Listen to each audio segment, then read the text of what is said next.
You are listening to Miller and Moulton, exclusively on the Florida Sports Network. And now, here's Mark Miller and David Moulton. Top of the morning to you. How the heck are you, Miller and Moulton, coming at you on this Tuesday, the 17th of May. Thanks so much for being with us here on the Florida Sports Network. I come at you live from St. Louis, which is where I'm going to be for the rest of the week. Mark in the cozy confines of the 239. Top of the morning to you. How are you? Good morning, David. How close to the arch are you? Flew past it. It was on the left side of the plane, but I believe I'm a good 10 to 15 minutes away. So you're nowhere near downtown is what you're telling me. No, I'm told that, I think I'm on my way to downtown is what I've been told. You're out in left field this week, aren't you? From where you are. Like normally you have a good idea geographically where you are. Right now you look to me like you're lost in St. Louis. Mark, I've never been to St. Louis before. I have driven past St. Louis. I have never been to St. Louis. So here I am, 56 years old, finally making my way to St. Louis. And I've already committed a crime. Committed a crime? Committed a crime. I mean, it's a minor crime. And I think if the authorities end up knocking on the hotel room door, I'll probably be able to talk my way out of it. Maybe a small fine. But what'd you do? Who'd you offend? The hotel that I'm at is across the street from a grocery store. Okay. And it's a little 4-lane highway deal, just off of an interstate type situation. And I need a week's worth of food and supplies. And I thought, well, this will be good. I'll go in. It's late at night. There's no one there. Bada bing, bada boom, get my stuff. Oh, boy. He robbed a grocery store.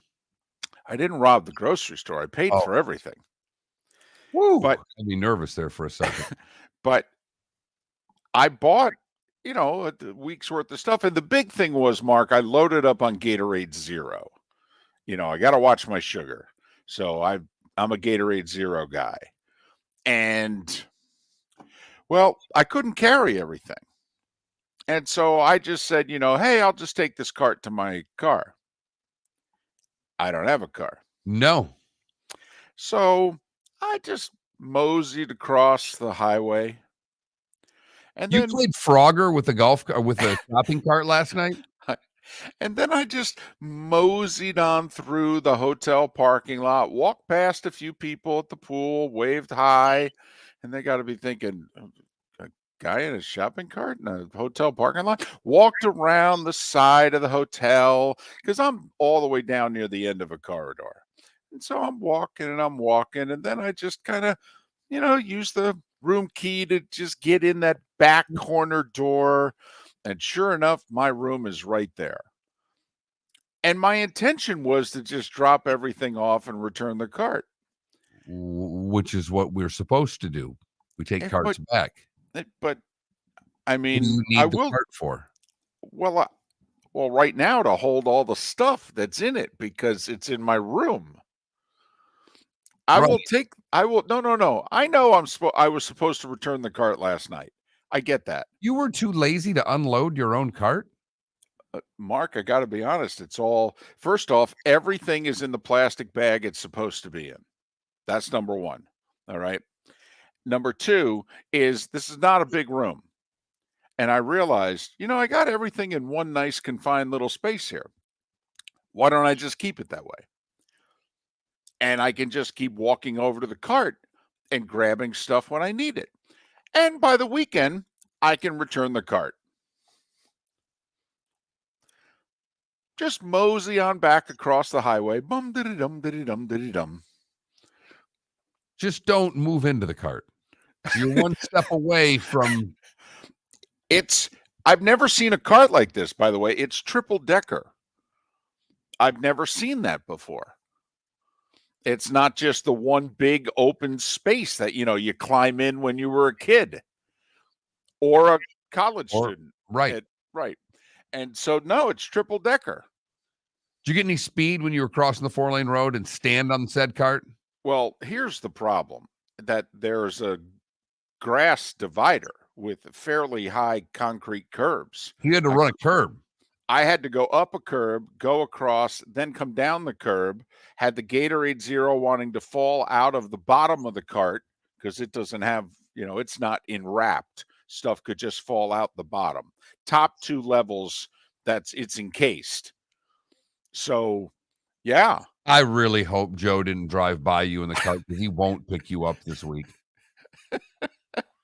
He said he's picking me up on the way to the studio. Right up until he saw you walking across the highway with a shopping cart. Well, if he knows that I have a shopping cart in my hotel room, he may just keep on driving. But yes, to those that are asking, the cart, it's what do we got here? Schnucks is the grocery store. Down one cart. Right. And if you change one letter of the department of the grocery store, that's what I am. Okay, but Schnucks, SCHNUCKS, Schnucks grocery store. I've got one of your carts. Go to Schnucks. Go right. If you want to go to Schnucks. Right. Mm-hmm. So there you go. You want some Gatorade Zero? I got a ton of it. Boy, did you announce your presence with authority. Hello, I'm from Florida, everyone. The only thing that was missing was black socks with my flip-flops. That's it. Yep. Special. Well, good to see you're acclimated and, feeling right at home. Yep. Went to the front desk, got about 10 waters. They said, hey, we're a little late on maid service. And I looked right at them and I go, I want you to write this down. I don't want anyone to come in my room, even if it's on fire. You got it? No one is to enter my room. If I need towels, I'll come to you. Why don't you just put the do not disturb sign on the door? I got that, Mark. I do. I got the privacy thing. Okay, but they were talking about, housekeeping. And I'm like, okay, let's set the ground rules. Since you brought it up, let's set the ground rules. You realize if I was at the front desk hotel and you went through that and spoke to me the way that I know you speak to people when you do that? Nope. Here's what I'm saying. Nope. If the room's on fire, I don't want you to come in. I would send a maid. Not at all. Twice a day. I'd say room 222. Nope. He wants twice the maid service. Nope. Once again, Mark, where am I? I'm outside the 239. I'm a completely different person. I'm nice. I make people laugh. Oh, no, I'm a completely different person. I said it in a way in which everybody laughed. Oh, right. That's me. I'm on the road again. Just can't wait to steal a grocery cart again. He's already got the towels in his suitcase again. I can't wait to get on the road again. Yep. Here you go. I'm all set and ready to go. It'd been about 3.5 months. I needed a good road trip. It'd been far too long.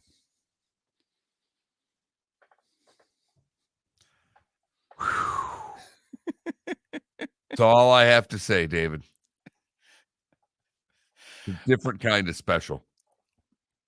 Well, I try hard. I do. And you accomplish it so well. Johnny Mack in our Twitch chat room. David, you do realize you're on video somewhere, right?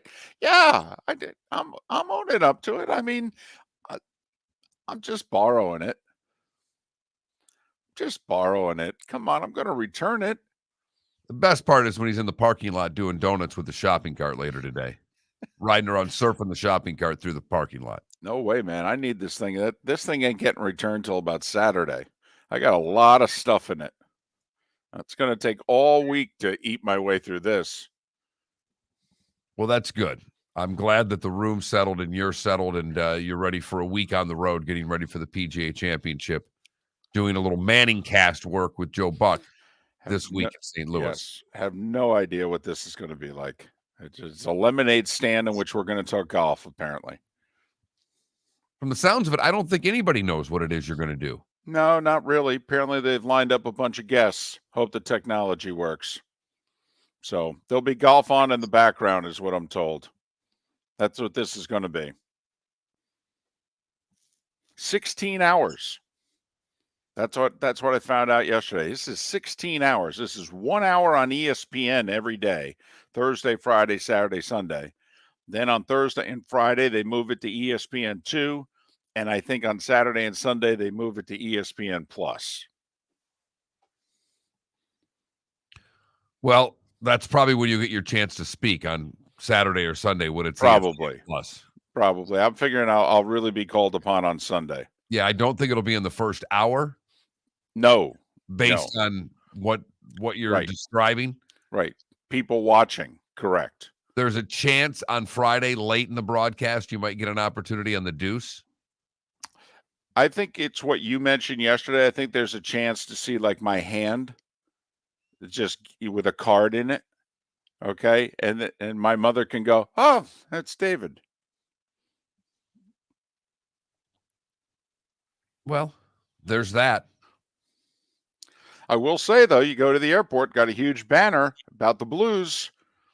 Okay, rooting on the Blues. The nice lady who picked me up from the hotel at the airport, she was all in on the Blues. You here for the hockey? She said. I go, no. I go, but I'm hoping to catch the hockey on Saturday.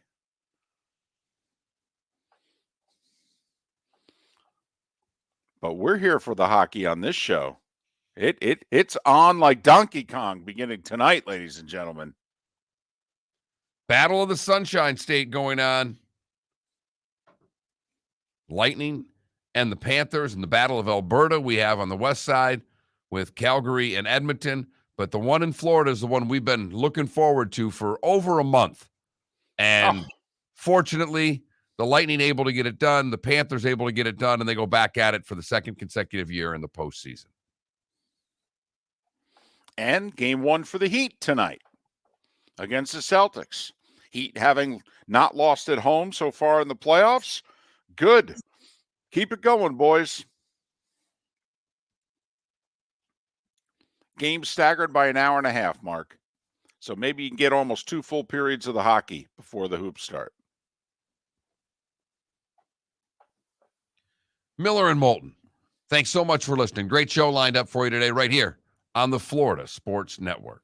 Hey, it's Mark Miller for the Training Grove by Orange Whip Golf, where golfers go to get better. Improve your golf game from home with Orange Whip Golf and Fitness online swing training program, The Training Grove. With a growing swing training video library and a daily program prescribed by golf fitness professionals, The Grove provides a clear path to unlock your most powerful swing, giving you control of your game like never before. Join thousands like me who have finally found a way to achieve results in half the time of traditional game improvement methods with The Grove's revolutionary blend of golf fitness, instruction, and award-winning Orange Whip products. Go to orangewhipgolf.com to get started for a free 14-day risk-free trial and use code Miller10 to get $20 off your first month. That's orangewhipgolf.com to get started for a free 14-day risk-free trial. Remember to use code Miller10.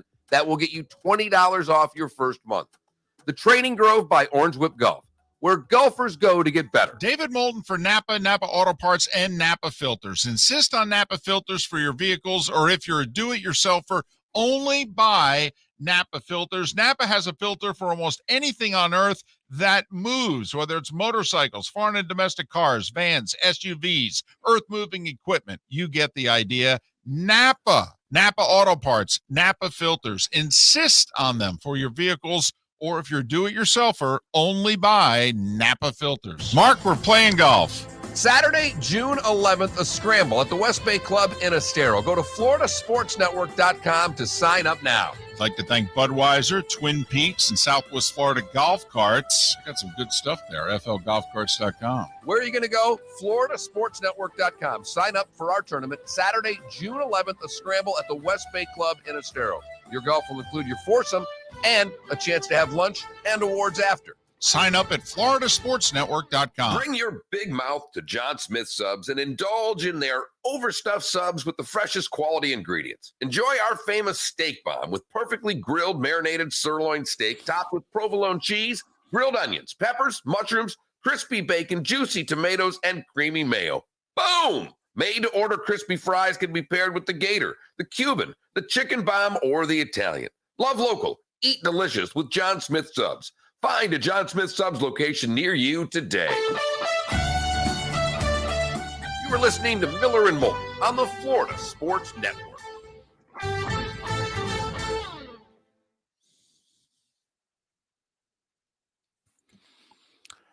So a couple things. KW, yes, they ran out of hot dogs. They also ran out of beer. However, I guess they were like selling 12-ounce beers as part of the special. So what they did was they then gave away the 16 or whatever the bigger size was ounce beers as part of the promo. But yes, ran out of things on that Reds promo. And Wancho, I'd be stunned if the series went less than 6.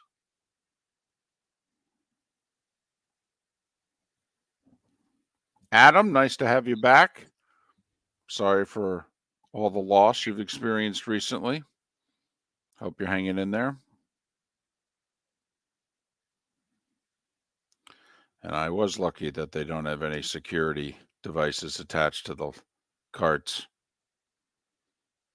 How do you know? Well, I mean, SWAT you'd team could be the- able to see it, right? SWAT team could be around the room any minute. I can only imagine. It was like the last 20 minutes the store was open too. They got everything put away. They're standing around going, "Really? You had to walk into the store?"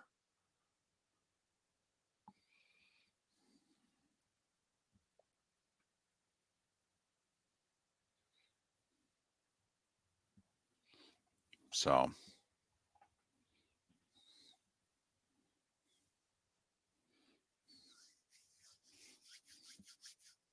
Mark Miller for SW.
oh my God.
Adam, I'm leaning Panthers.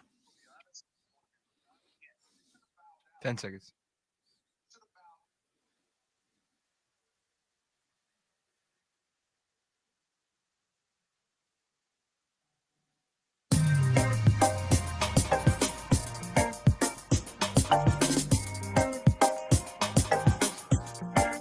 Welcome back to Miller and Moulton, only on the Florida Sports Network.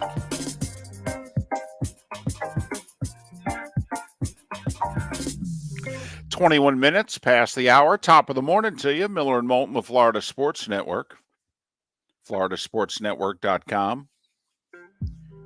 Do you know next week we're going to be on in 2 states? That's what they keep telling me. In fact, the engineer called me yesterday to confirm it. That's when I really knew. You know, we have an engineer that works with us, and the only one of the 3 of us that he deals with is me for whatever reason. Well, because, I mean, the scouting report on me traveled. He steals things, and he doesn't know anything about anything. Well, that's not true. Doesn't know anything about technology would be a fair statement. Well, I mean, the sports, I mean, when people, you meet someone and they go, "What do you do?" Yeah, I'm a sportscaster. They go, yeah, I'm good at explaining the salary cap. Otherwise, I have no purpose in life. Well, depth charts, you're pretty good too. Don't kid yourself. Don't sell yourself short, David. Thank you. I'm a heck of a slouch. Thank you, Mark. But yeah, I get the phone call yesterday. I just wanted to confirm everything we're doing with this 2 states. I'm like, boy, this is actually going to happen. Wow, they're serious about this. So apparently the morning show we work, as you know, for the Florida Sports Network. Well, the same people put together, wait for it, the Michigan Sports Network about 8 years ago. And it's apparently going swimmingly, by the way. And so whoever's doing the morning show in Michigan, I guess, is taking next week off. And so, yeah, I don't want to speak badly about the people that are, running the company here. I mean, we've done that before, and it's always worked out so well for us. Please don't. Right. So, I like you guys. Yeah, I do too. And not only that, they pay promptly. So they have this Why do you idea. think I like them? They have this idea. They're like, "Hey, your guys' show's not bad. Once again, somewhat successful. Somewhat successful. Right. Scale of 1 to 10, you guys are a solid 5.8. And how about if for a week we just run your show in Michigan?" We just said okay. Yeah. We're doing the show. Right. Not that we're doing anything else. Right. I mean, let Felipe and the engineer and let you guys handle it. We're going to the same place we normally do. We're going to do the show. You want more people to hear it? Well, that's your mistake. So apparently next week we're simulcasting, I guess. States. Now, I've been broadcasting most of my adult life. Yes. A radio show. Now, because of streaming, people in Michigan can hear me, but this is the first time I will ever be on terrestrial radio in the state in which I was born. So finally, at 52, you're able to be home. heard. I'm going home, David. Are we going to have that music in the background next week? I might need Rinaldi to cut a liner. Think you can make that happen? As a matter of fact, I mean, can I get some piano music and a little Tom Rinaldi? That's what I need for this. Are you sure we can probably only dip into this pool one time? Is this and I'm fine with it. I think it's a worthy occasion to dip into this pool. Little piano, little Rinaldi. Pure Michigan. Can't wait to hear the song in the background. Welcome back to Miller and Moulton. I'm coming home. Coming home. If we were on in the Gnaw, it'd be big, but no Sag Nasty. They only get the afternoon show in the market. So, come on. We got to do something for a week. You got to be heard back home in the morning. They got to hear my yell. That's the other thing. I am convinced that this thing's going to end at about 6:02 a.m. the music's going to start playing at 6:01. About 6:30, I'm going to yell, "How the heck are you?" And then the complaints are going to come in. They're going to be like, "Could you get this off, please? Could you Not switch a to the chance. Not crappy?" a chance. That's the David, here's the problem. Our show goes straight downhill after 6:02. I mean, that's the highlight right there. How the heck Wow. are you? It wakes me up. I get a big smile on my face. We peak early. So I don't think they're ever going to want to get rid of that. At least I can't have it. Highlight of the show for me. That's because it wakes you up. All right.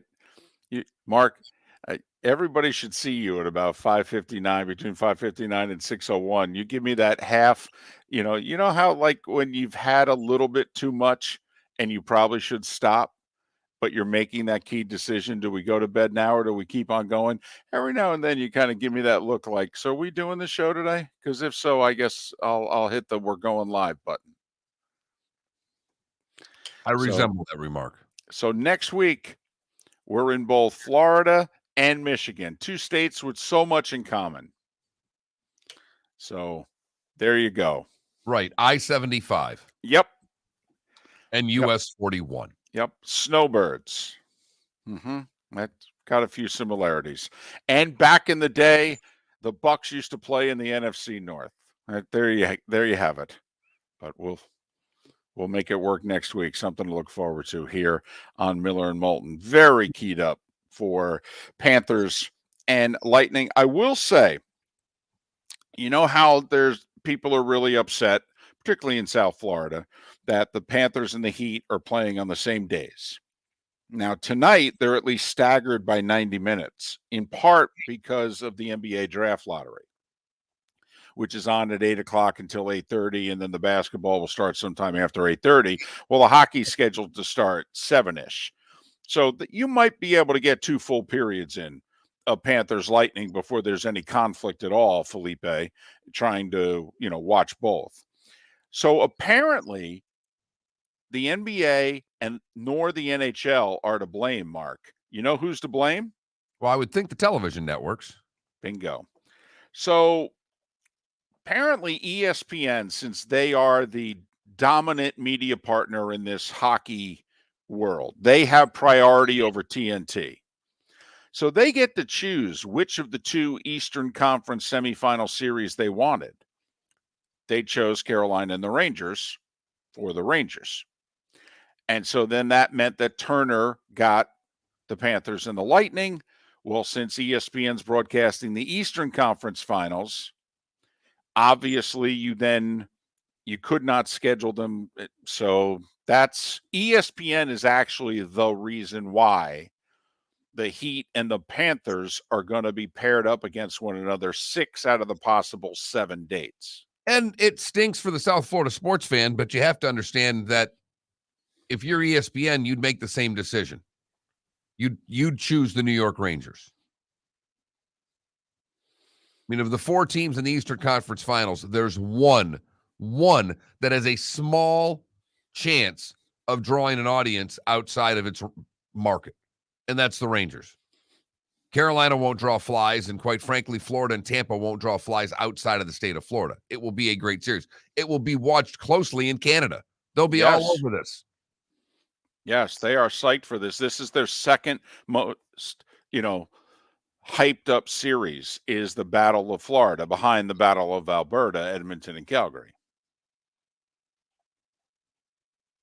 But tough break for the South Florida sports fan. Tonight, you get to watch quite a bit before it starts. Saturday, you get one hockey game without a basketball game, or one basketball game without a hockey game, and Sunday, the same thing.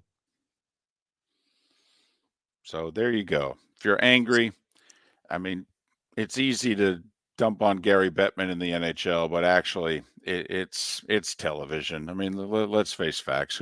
Who can ruin sports? If it's not us fans, it's us media. Miller and Moulton. You know what's next? The starting 5 here on the Florida Sports Network. Mark Miller for SWFL Golf Carts, or online, flgolfcarts.com. If you're looking for a golf cart, an e-bike, or an e-motorcycle, go visit Alex and the gang at SWFL Golf Carts. FLGolfCarts.com online. Check out their whole inventory. If you're looking for a custom cart, they can take care of you. 2-seater, 4-seater, 6-seater, they've got you covered. E-bikes, nobody better for value and service. E-motorcycles, check them out. Again, FLGolfCarts.com. FLGolfCarts.com. Mark, we're playing golf. Saturday, June 11th, a scramble at the West Bay Club in Estero. Go to floridasportsnetwork.com to sign up now. I'd like to thank Budweiser, Twin Peaks, and Southwest Florida Golf Carts. Got some good stuff there. FLGolfCarts.com. Where are you going to go? floridasportsnetwork.com. Sign up for our tournament Saturday, June 11th, a scramble at the West Bay Club in Estero.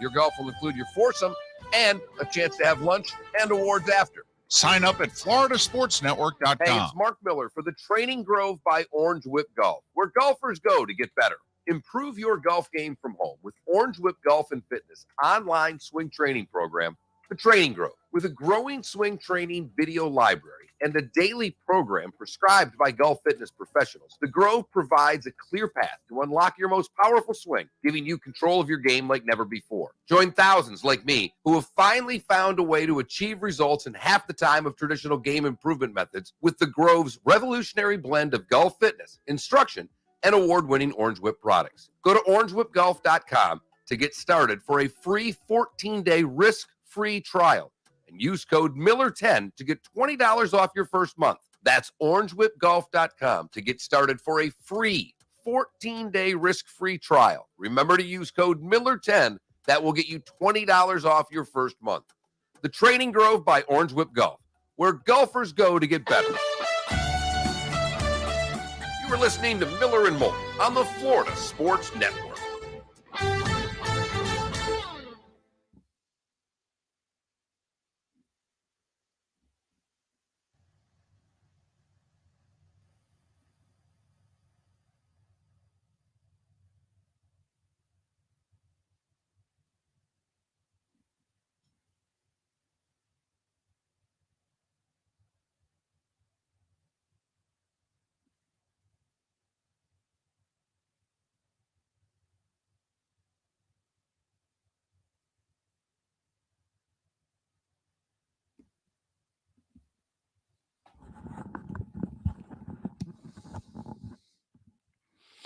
Yeah, I'm pretty sure nobody here knows I have the cart.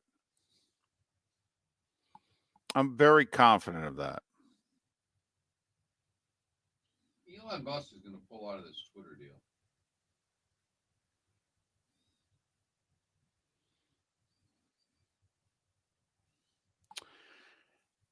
Well, I got to admit, I think I think somebody slapped him like Cher did to Nicolas Cage and said, "Snap out of it." You're gonna do what? Speaking of Nicolas Cage, yesterday I went to a movie, and it was The Unbearable Weight of Massive Talent, that new comedy with Nick Cage. How was it? It was freaking awesome. Looks good. He's good. You gotta watch it. Mark, isn't that the movie you've been saying, first movie in years you're excited to go see? First time I felt happy being in a movie theater in a while. Speaking of movies, did you hear what happened to Mitch Marner? Yeah. Oh wait, hold on. I have a sound for this. For Mitch Marner getting carjacked?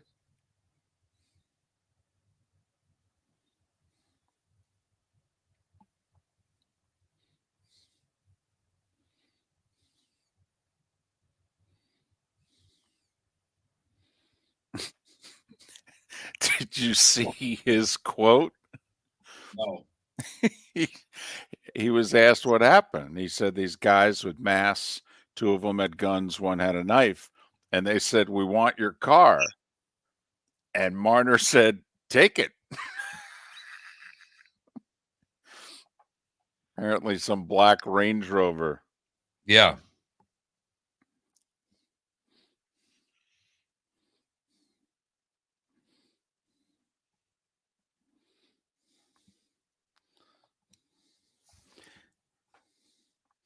I can just imagine the reaction on Toronto Sports Radio. Glad he's okay, but what's he doing going to a movie and enjoying himself?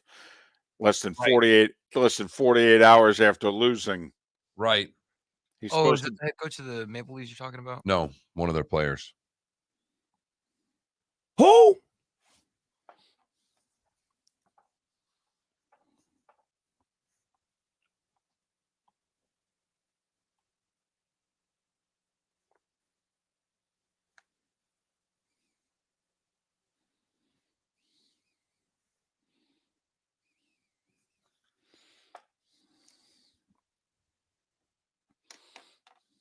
My God.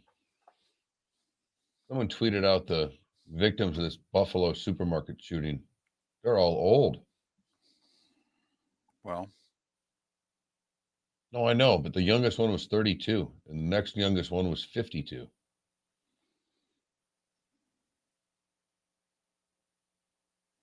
You guys would be proud of me. I defended the hell out of the NHL yesterday.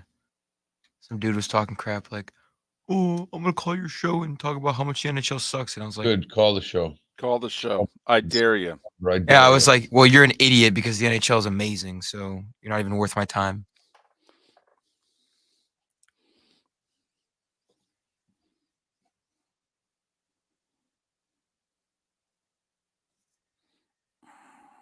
See, Jack said he turned down the LIV twice. Mm-hmm. All right, we're coming back.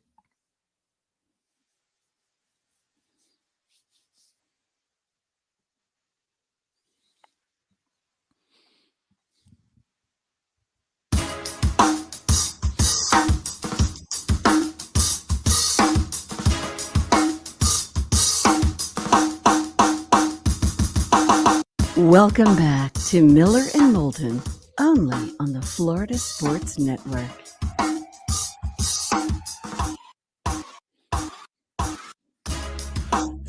"22 minutes before the hour, Miller and Moulton, the Florida Sports Network. Thanks so much for being with us on this Tuesday, the 17th of May. Good show lined up for you. An hour from now, Ron Sirak. PGA Championship gets underway in 48 hours. We'll talk to Ron about that. Panthers Lightning, baby. Eduardo Encina covers the Lightning. What do we know about Braden Point? Just how banged up are they entering this series, which was exhilarating and brutal, and 6 games last year, and figures to be at least that many this year. And 2 hours from now, Keith Smith covers the NBA, covers the Celtics very closely. We'll look ahead to Game 1 of the Eastern Conference Finals, Heat and Celtics. The money's coming in on Boston, Mark. I think it makes sense. Look at who they've taken out. They were only a half game apart in the regular season, not much to really speak of there. The head-to-head, a lot of guys missing in games, so hard to put a lot of judgment on that. But right now, based on who they're playing, I get it.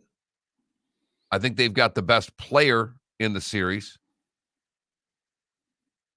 I'm leaning that way for what it's worth.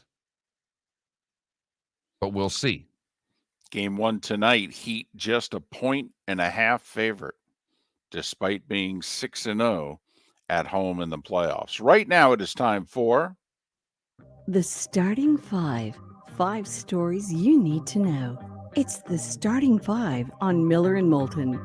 Here's number 1. Mark. You're not going to believe this. The NFL is finally getting around to interviewing Deshaun Watson. May 16th, it looks like it started, David. Wonder what they were doing. This has been out there for 14 months. 14 months. And apparently they called up Deshaun Watson and his people in the last couple days and said, hey, we really need to meet. No. I wouldn't be surprised if Deshaun said, well, why now? But here's one of the problems, Mark. Deshaun and a bunch of teammates, they're in the Bahamas. Deshaun all expenses paid trip. Took a bunch of his teammates to the Bahamas to work out and bond before OTAs start a little bit later on. Did you see Taylor Lewan's tweet? He said, "Hey, Ryan Tannehill, something for you to look at."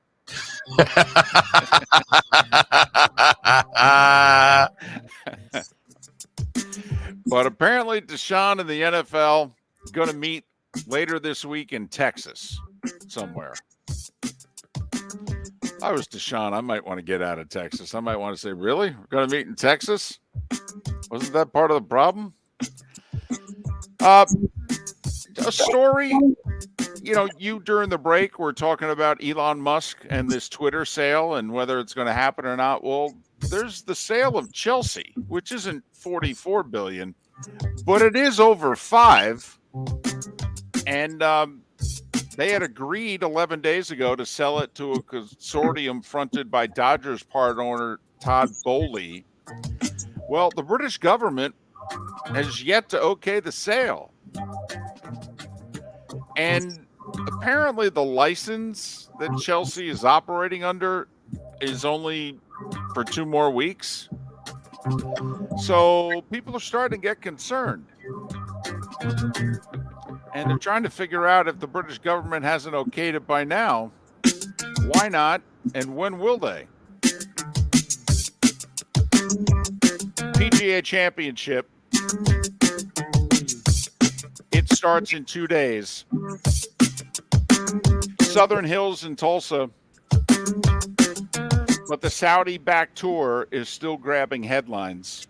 Ricky Fowler asked about it yesterday, Mark. Said he's interested. Well, he's got to play golf somewhere. He's no longer playing it on the PGA Tour. Well, he kind of, sort of is. Barely. He's in the PGA because he got a special exemption into the PGA last year because he wasn't eligible for the PGA last year, but he finished T8. So that gets him in this year's PGA.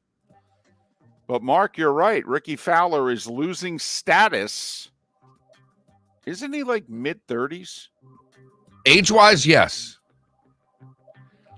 But obviously has fallen off. I mean, isn't he like Rory's age, 34 or something like that? I mean, but Ricky Fowler was asked, is the PGA Tour the best place to play golf? And he said, yes, absolutely it is. He said, however, there are definitely things that need to be improved on the PGA Tour. Including his world golf ranking, which is 146 right now. I got to admit, for the way he's talked about, you would think it was 1,146. But it is a precipitous drop from where he spent the last 10 plus years. Well, considering there's only 125 guys that get their card, and he's ranked outside of that, that doesn't even take into account the European players. It's a huge drop. Yep. It definitely is. And by the way, every damn commercial there was out there. You couldn't watch a PGA event without seeing 4 Ricky Fowler commercials for whether it was the Lincoln Insurance or Puma. And he had the mortgage company he was working with. He's not doing, I mean. Well, yeah, you can't put him out there. Can't show him now. Right. Jack Nicklaus made a little news yesterday. He did an interview, and Jack's never ducked a question before. So he was asked about the Saudi tour, and he said, they offered me $100 million to front it. In fact, they offered it to me twice. And then he went on to also say that he's not, the reason that this PGA is at Southern Hills in Tulsa is because the PGA took the championship away from Trump Bedminster in Jersey. And they did so after the January 6th incident. And they doubled down, did the PGA on that a couple days ago. And Jack said, yeah, I think that was a mistake. All right. Trump's been good for golf. And they should have worked this out. NBA Eastern Conference Finals tonight, 8:30. Heat, a 1.5-point favorite at home against the Celtics. Boston, a solid favorite to win the series, according to Vegas.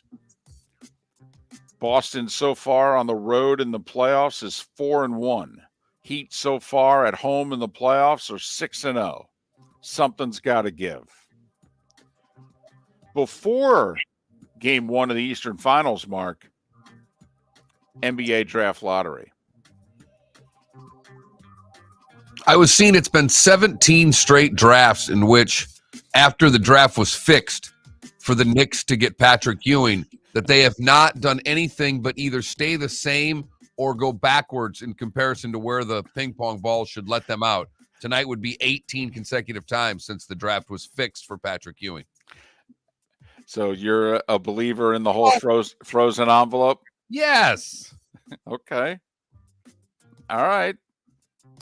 But yes, of the last 17 lotteries since the Knicks won Ewing, which was the first NBA draft lottery, that 10 times the Knicks' place has stayed the same and 7 times they've gone, well, backwards. So the expectation is, well, at best, they'll stay the same. Hockey, Tampa Bay and Florida, 7 o'clock tonight, game 1 of their second-round series. Panthers with the best record in the league, so they have home ice. Lightning, the 2-time defending champions. These two met in the playoffs for the first time last year. Lightning won it in 6. And really, the whole series came down to a penalty. Game 1, the Panthers had a 1-goal lead, about 5 minutes to go, and Sam Bennett took a stupid, undisciplined boarding penalty. Lightning scored to tie it. And I don't know if they won it late in regulation or they won it in overtime, but that was really the difference. And everybody held serve at home the rest of the way. Lightning in 6. Really, it's a matter of finding out what the Panthers have learned in the last year. And let's be honest. Can Sergei Bobrovsky, can he hold up in the nets? If he plays the way he did against the Caps, they can win this series. He was solid. He came up with the big saves. Mark, you've talked about it for years. Grant Fuhrer, you look at his stats, and they weren't very good. But he played on a team that played wide open hockey, and there were 3-4 times a game in which all of a sudden Fuhrer was facing a breakaway or a 2-on-1. And he seemingly always came up with the big stop. And Bobrovsky did that in the Cap series. He really did. I don't think he got enough credit in that series for how well he played, because there were some goals that were average that were given up against, but in key times in the latter parts of those hockey games, he was terrific for them in the third period. And that's what they're going to need, because Vasilevsky's the best goaltender in the world. And if you're going to beat him, you're going to have timely saves, and you're going to have to figure out a way to get leads if you're Florida. And that means stand out of the box against the Tampa Bay Lightning. And remember last year when the Lightning won in 6, the Panthers played three different goalies in the 6-game series. It was a mess from the very beginning.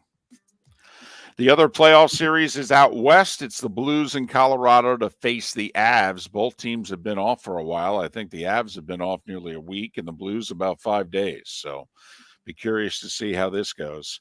Islanders named longtime Barry Trotz right-hand guy Lane Lambert as their new head coach. Major League Baseball. Rays lost at home to Detroit. Harold Castro with a solo homer in the 9th, 3-2 Tigers. Rays are 5.5 back of the Yankees, who beat Baltimore 6-2. The Yanks have won 19 of 22. Third best start in Yankees history. Think about that for a minute. Right. Teams won over 100 games how many times? And this is their third best start ever? A better Crazy. start than the 27 Yankees, considered by many to be the greatest team in baseball history. Marlins beat the Nats 8-2. Sandy Alcantara retired the last 20 batters he faced. All right, guess the attendance. A Monday night in Oakland against the Twins. I cheated. I said 47.82 was the over-under. Felipe went over, I believe. I did go over. And he made a big mistake in doing so. Yeah, I went under. Play the Price is Right game with the A's. You bet $1. 31-38. Your attendance on a Monday night in Oakland. Red Sox with 3 in the 8th beat Houston 6-3. Braves and Brewers played a 2-hour and 31-minute game, ladies and gentlemen. 1-0 Milwaukee. San Francisco got a Mike Yastrzemski homer in the 9th to beat Colorado 7-6. Dodgers 5-4 over Arizona. Toronto 6, Seattle 2. Contreras with a slam early for the Cubs in a 9-0 win over the Pirates. Mark, here's the funny thing. The day before, they had no hits and won. Yesterday, they had 3 hits and lost. Texas scored 6 in the first, beat the Angels 7-4. White Sox needed 10 innings to beat the Royals 5-3. Mets and Cards were rained out. They'll play a doubleheader today. One other note. Did you see the Packers signing Jair Alexander? Little $30 million signing bonus. Thank you very much. 4 years, $84 million. Puts them right up there with the highest paid DBs in the game. So Packers don't often spend it on other players, but they'll spend it on their own. Now let's just see if they can find someone to throw the football to.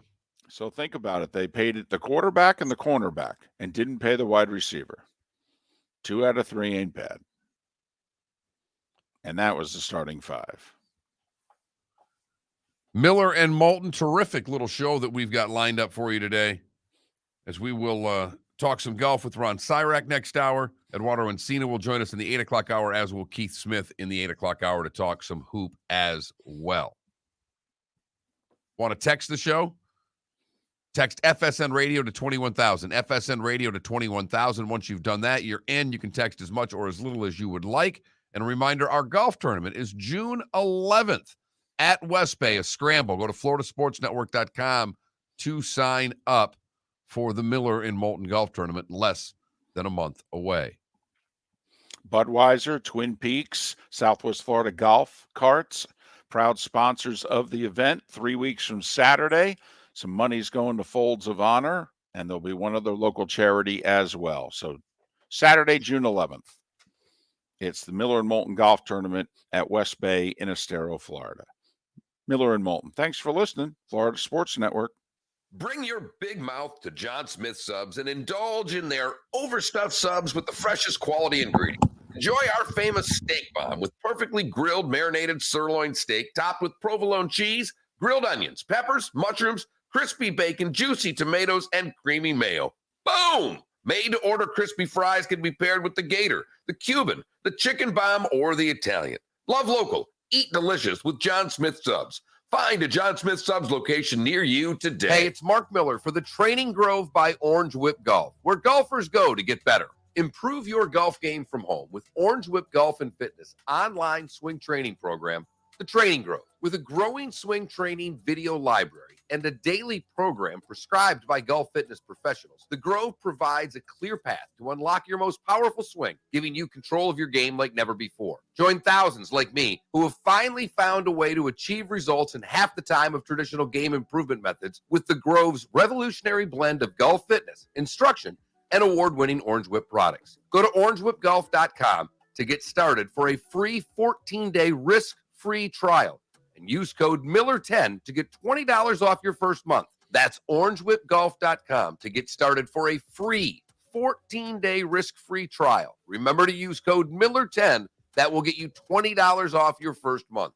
The Training Grove by Orange Whip Golf, where golfers go to get better. Mark, we're playing golf. Saturday, June 11th, a scramble at the West Bay Club in Estero. Go to floridasportsnetwork.com to sign up now. I'd like to thank Budweiser, Twin Peaks, and Southwest Florida Golf Carts. Got some good stuff there, flgolfcarts.com. Where are you going to go? floridasportsnetwork.com. Sign up for our tournament Saturday, June 11th, a scramble at the West Bay Club in Estero. Your golf will include your foursome and a chance to have lunch and awards after. Sign up at floridasportsnetwork.com. David Moulton for Napa Auto Parts, and Napa Filters. Insist on Napa filters for your vehicles, or if you're a do-it-yourselfer, only buy Napa filters. Napa has a filter for almost anything on earth.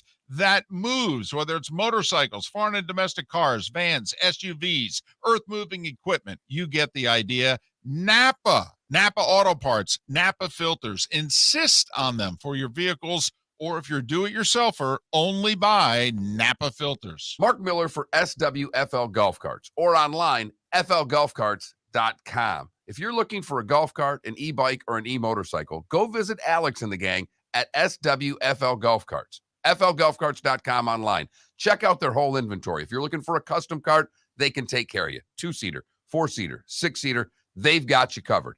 E-bikes, nobody better for value and service. E-motorcycles, check them out. Again, flgolfcarts.com. flgolfcarts.com. You are listening to Miller and Moulton on the Florida Sports Network.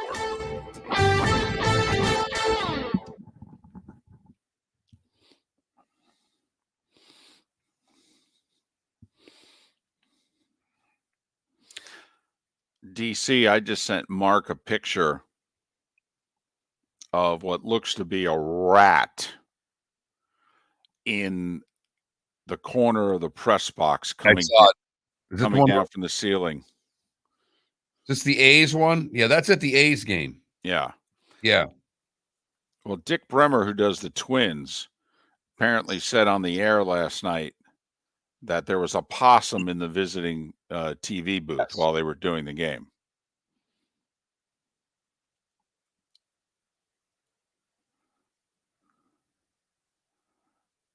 Where are you going to go? Anywhere.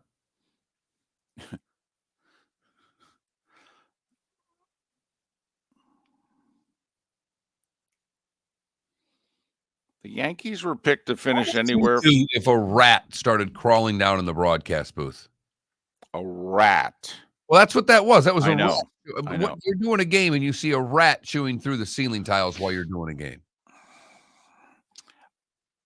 I probably wouldn't move, figuring that the rat's is scared of me or more so and is just going to run off somewhere. But I would be staring at the rat almost the entire time. I don't know how good my play-by-play would be. My play-by-play would shift to the rat. You could pull a Harlan? I would. I'd be like, there's a rat in the booth chewing through the tiles right now. I have no idea what's going on in the game. There's a rat 3 feet from me. I want everybody to understand I need help and I need it now. We need to do this on the air. Didn't Kevin Harlan like commentate a cat? Everything. Harlan, everything. Everything. The cat running to the 15. Oh, and he's To the 10. And it's a touchdown. Okay. Again, it's not close.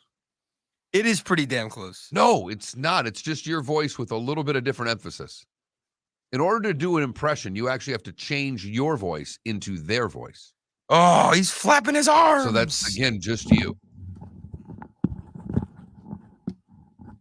Felipe is trying to explain to me how good his impression is. I said, Felipe, it is just you making a different sound of your own voice. It's not a different voice. Listen to Frank Caliendo. He turns into another person. Flight 9. Again, Felipe, that's just you.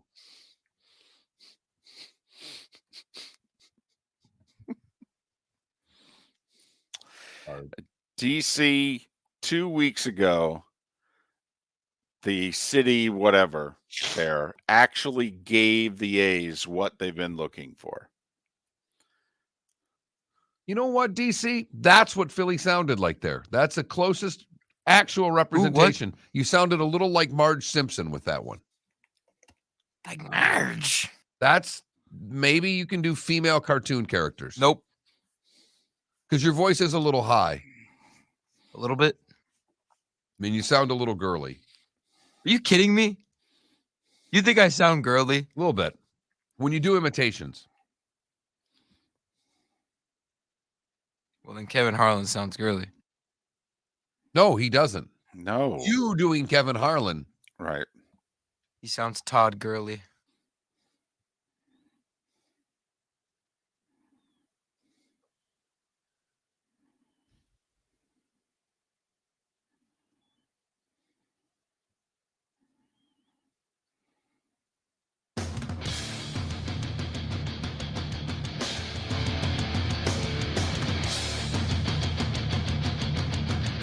You are listening to Miller and Moulton, exclusively on the Florida Sports Network.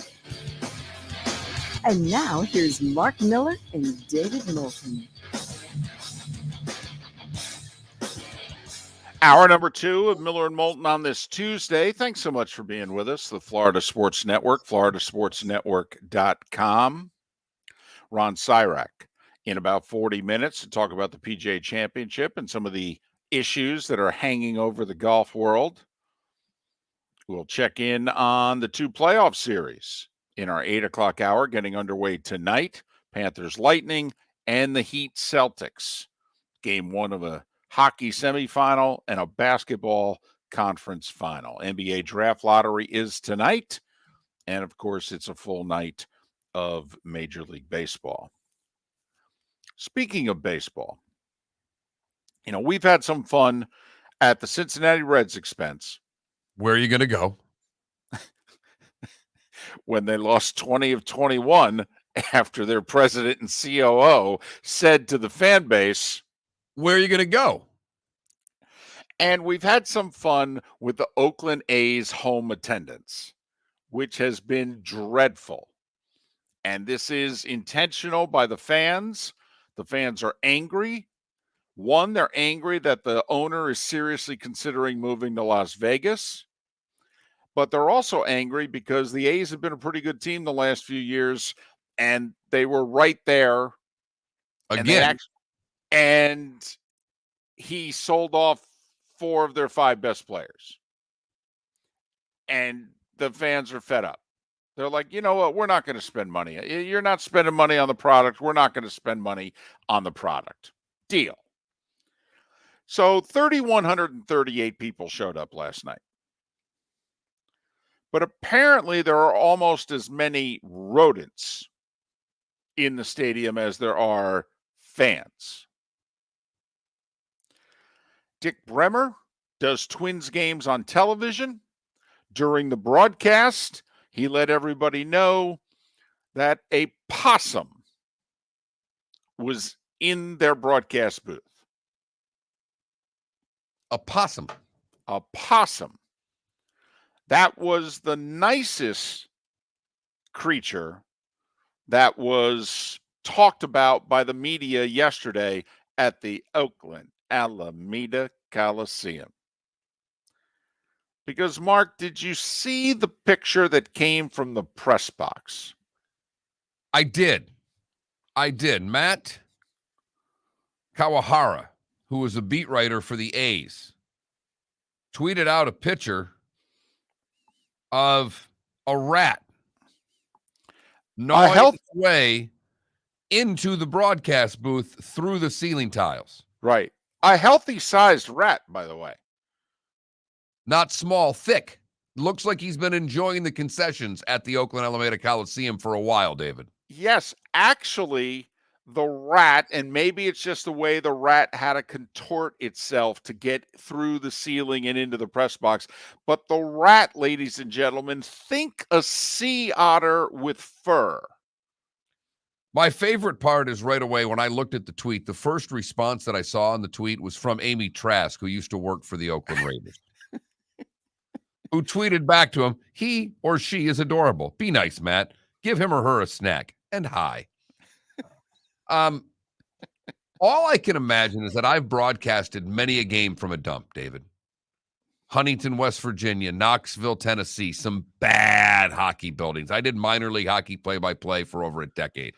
You name the bad city in the Southeast, there's a good chance that I worked that building.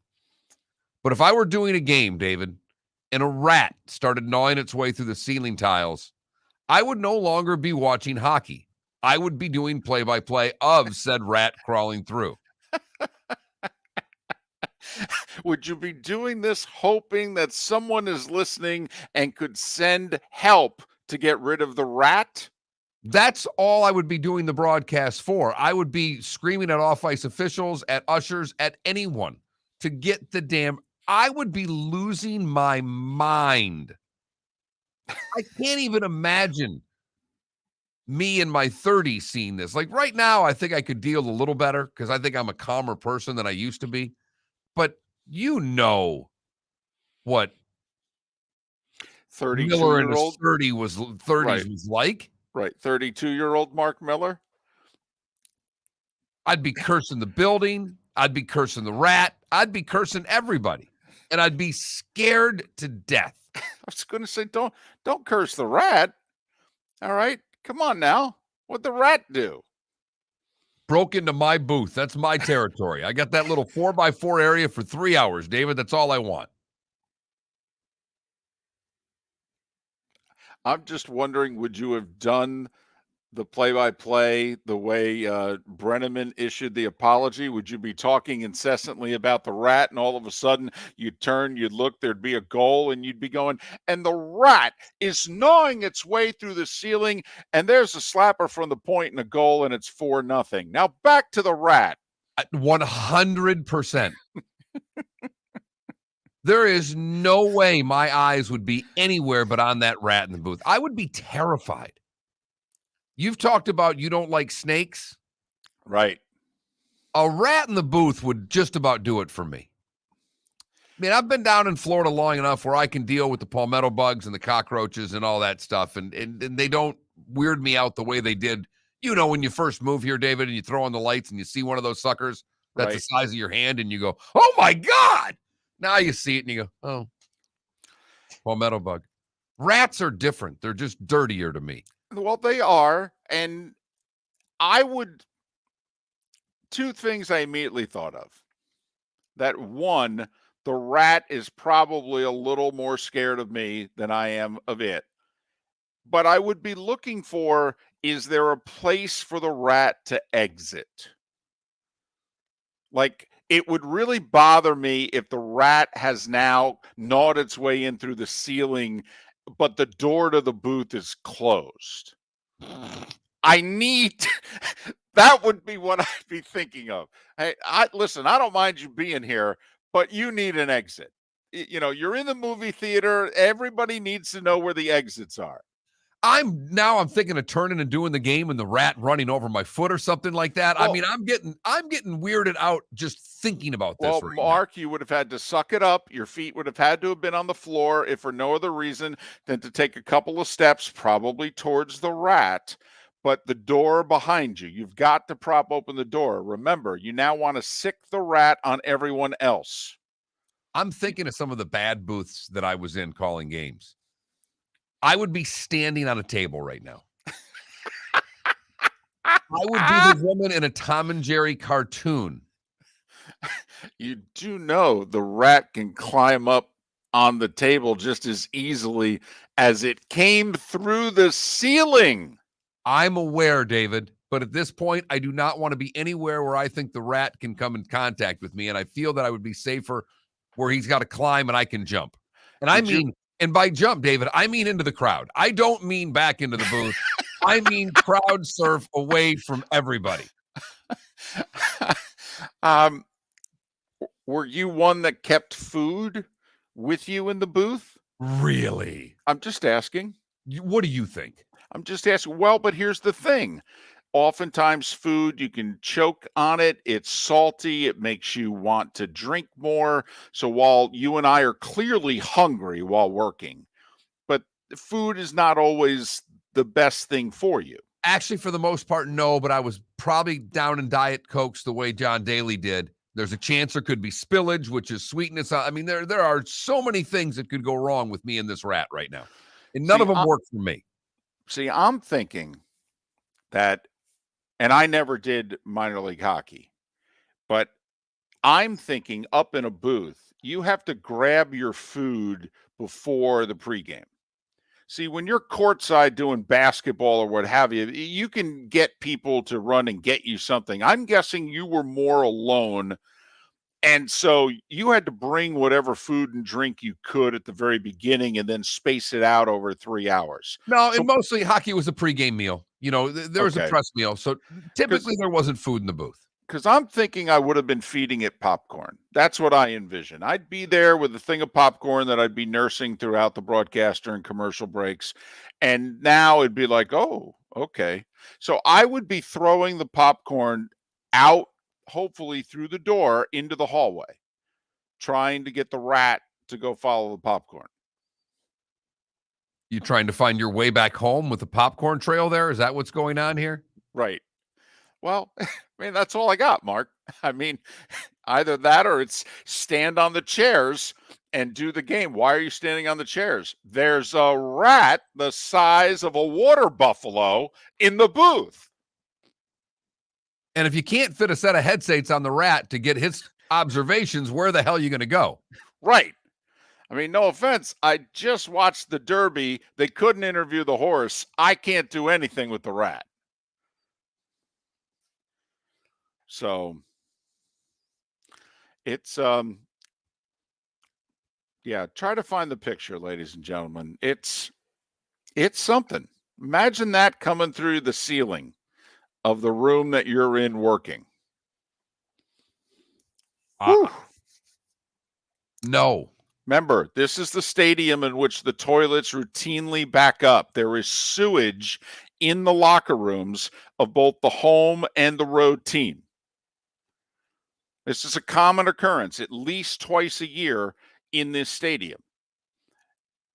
And there are numerous rodents, animals, whatever you want to call them, that are running around this stadium. I mean, the fact they had a possum in the booth should explain it all. Listen, I'd much rather have a possum in the booth than a rat. They're nasty, though. You don't want that possum turns, then you can do a lot more damage than that rat. You think so? I know so. Well, there's another poll question right there. That might, you know what? I've got one up already, but I may scratch the poll question. Well, I'd say we leave it. Throw another one up. Rat or possum? Yeah. Which would you rather be cornered in a booth by? You're broadcasting a game. Which animal at the Oakland Alameda Coliseum would you rather be cornered by? A rat, a possum? This is just a horrible situation overall.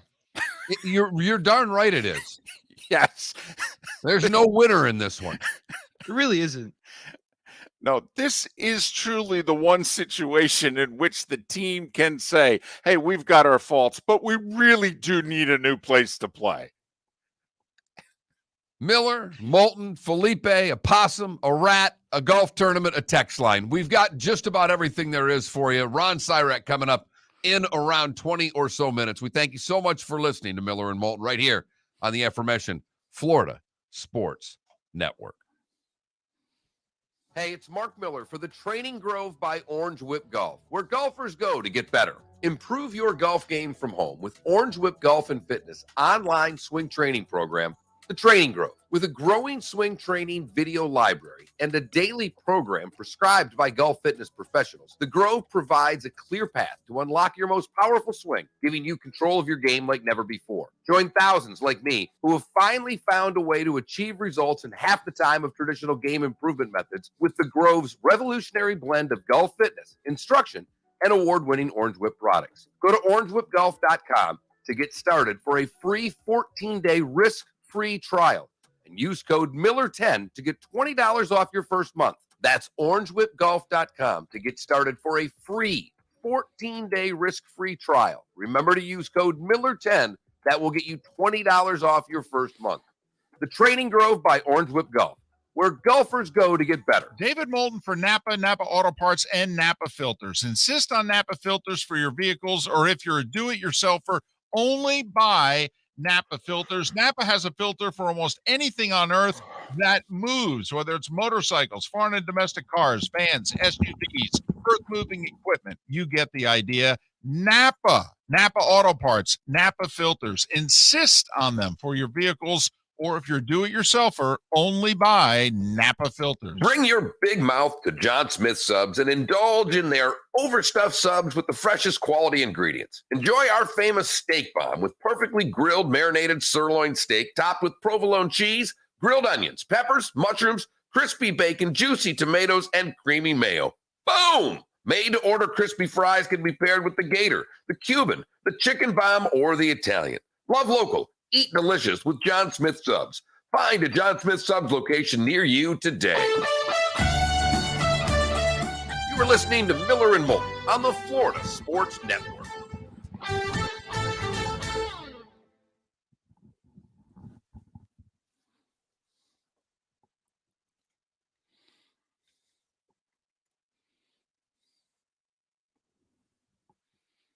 Which one would you rather be cornered by, or which one would you be more in fear of?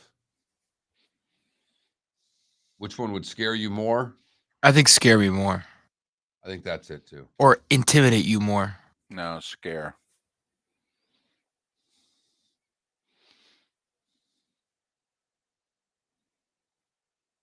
Oh, wow. What? Johnny Mac left the garage door cracked open for the cat and had a possum in the house under the bed. Oh, I got a dead lizard under my bed right now because the cat killed it. nice. Little Noel. They do. Those damn lizards, they get in my house all the time. Well, they don't come near our house anymore with 2 cats. Yeah, the word spreads. Oh, man. What happened to Charlie? Haven't seen him in a while. He went over the Millers.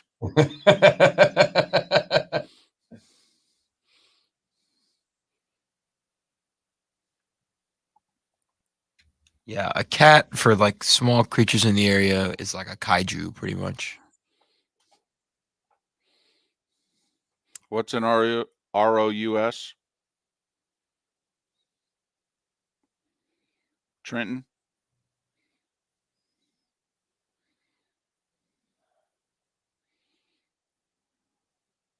Which one would scare me more, the rat or the possum? Ah, gotcha. I think the possum.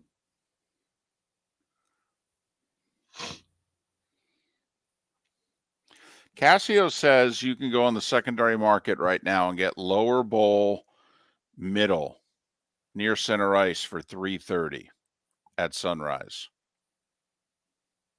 That seems cheap to me. And says you can get in the upper deck for $65 For tonight? Yeah. Tampa's double it. That's all right. Has anybody seen what the Canes are doing? You have to have a North Carolina area code to buy tickets. No way. Oh, yeah.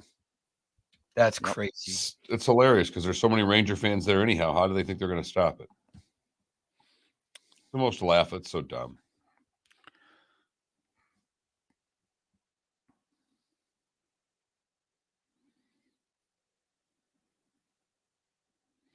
Also, apparently, to sit like they're doing the how much it costs to buy tickets up against the glass in Raleigh versus how much it costs to buy tickets up against the glass in New York. It's kind of like the concessions difference between the Masters and the PGA. PGA is a disgrace, by the way, between the PGA and the Ryder Cup. They're solely out for the PGA.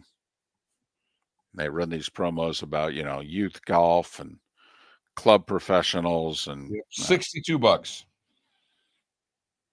for upper deck. Yep. Row 8 upper deck behind the goal, $61.80. Nice. It's a good deal. I actually like watching hockey upper deck. Good angle. Yeah, it's where the press box is. Yeah. Ooh. Or if we had press credentials, we'd just be driving over tonight. I sent the email again. I think it's time to get on the phone. I don't think you're going to have any luck the rest of the year, but I'll be a pest. Respectfully. The possum will F you up. I would definitely rather have the rat. Don't possums hiss?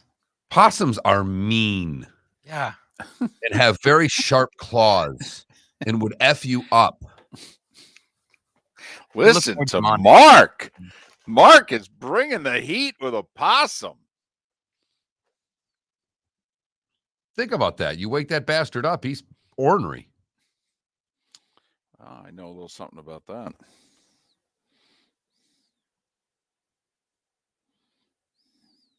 All right. Here we go.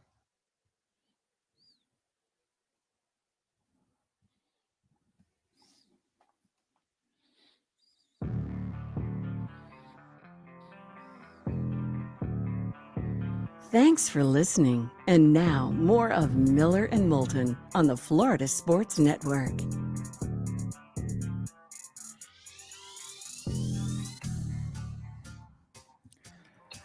21 minutes past the hour. Miller and Moulton, the Florida Sports Network. Ron Sirak will join us in a little less than 20 minutes. PGA Championship getting underway Thursday at Southern Hills in Tulsa. We'll look ahead to Panthers Lightning and Heat Celtics with Eduardo Encina and Keith Smith joining us next hour. We had a poll question. I believe we're keeping it. We're just adding to it, correct?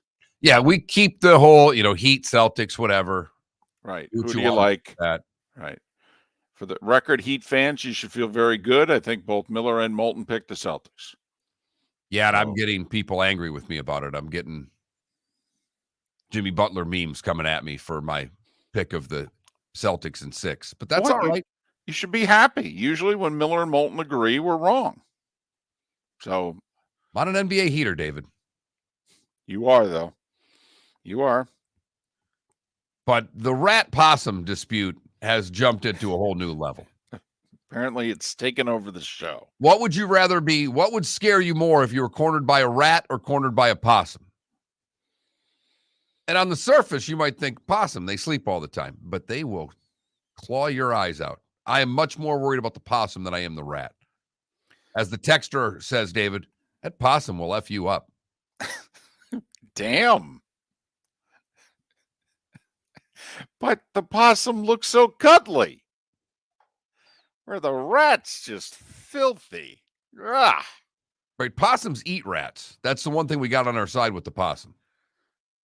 So possum versus the rat, the possum's going to win every time. Well, but they have to be in the same place. Our understanding is the possum was in the Twins broadcast booth in the Oakland Alameda Coliseum, while the rat was in the press box for the writers. In the general press box, exactly. Right. Gnawing its way from the ceiling, by the way, through the ceiling, and then was going to shimmy down the wall. Right. And by the way, the size of that rat, all right, in New York City, the rats are going, damn, look at that fella. What's the dirtiest building you ever worked? And you've now worked a ton between a lot of minor league work, a lot of college work, and now you've worked a boatload of professional games. What's the dirtiest? Is it? I mean, you've been to Oakland, so it might be the Oakland Coliseum.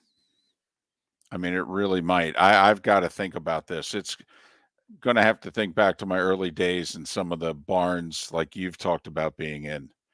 But put it this way, this century, it ain't close. It's the Oakland Coliseum.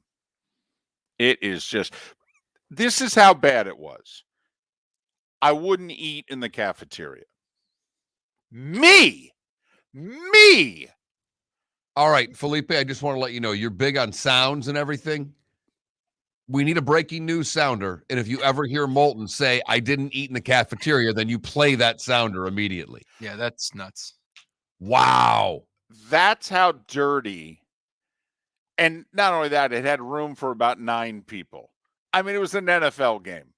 I mean, not a USFL game. It was an NFL game. There's more than 9 working members of the media in one space at a time.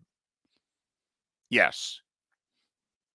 And they just had, they just threw the food out there too. Kind of like, here, come and get it. It could have been a scene out of a campfire. Is there anything close to that in the NFL? Oh, no. No. Is there anything close to that in the SEC? No. So in order to get to the Oakland Alameda Coliseum, you've got to go minor league, basically. Mark, I did a high school football game from a boiler room underneath the stadium, and it was better than the Oakland Coliseum. A boiler room in which I couldn't see the entire field. I could only see where the phone line was, right? Correct. I could only see in between the 20s. I had to make it up between the 20s and the end zone.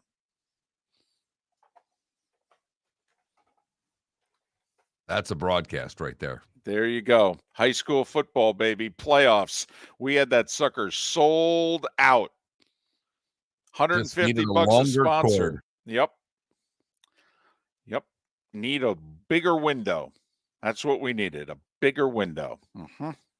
Press box didn't work. Had to find the working phone line. The only one was in the boiler room.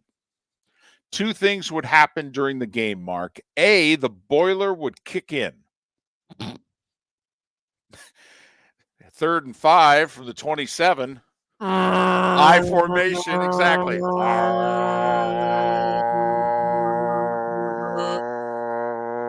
I mean, you could go damn near a series before that sucker's done. What? This is what's happened. Right. So, possum or rat, which would scare you more? I answered rat. You're trying to convince me I am dead wrong. You are wrong. I mean, put it this way. Who was the hockey player for the Panthers that killed the rat before the game and thus dubbing and then scored a goal, which gave him the rat trick? And forever the plastic rats were born at the Miami Arena that have now moved to Sunrise for the Battle of the Sunshine State. We will see rats tonight should the Florida Panthers score a goal. The fans aren't afraid of them. No, they find them cute. They're endearing in South Florida. Not throwing possums onto the ice. Scott Mellenby. Scott Mellenby killed the rat in the locker room prior to the team's home opener. Scored 2 goals with the stick that he killed the rat with. John Van Beesbrook referred to it as the rat trick, and it was on. Now, they've bulldozed that building, right? I mean, the Miami Arena doesn't even exist anymore. Felipe, is that right? Yeah, they tore it down. Okay. So Oakland's still thriving. Possums, rats, and whatever else is in there. Right, and So that sewage does backing beg up. the question, what else is in that building? Oh. Probably 100 feral cats in that building. Because if one rat's crawling through the ceiling tiles, you know there are thousands upon thousands of rats in the bowels of that building. Right. He's just taking the lead. They're all waiting back to get word. He's going to shimmy back in a couple minutes and go, I found an opening. Let's go. I can get way better seats for the game. There's no one here. Guys, there's meat. Follow me. So you're cornered in a press box. What would you rather be cornered by, a possum or a rat? What would scare you more? I say the possum. David says the rat. There you go. The other poll question, whatever. Eastern Conference Finals, Heat Celtics. Yeah, whatever. We both picked the Celtics for what it's worth. Right. So, that means Heat in 7. Felipe should be happy as heck. Miller and Moulton agreed on the Celtics.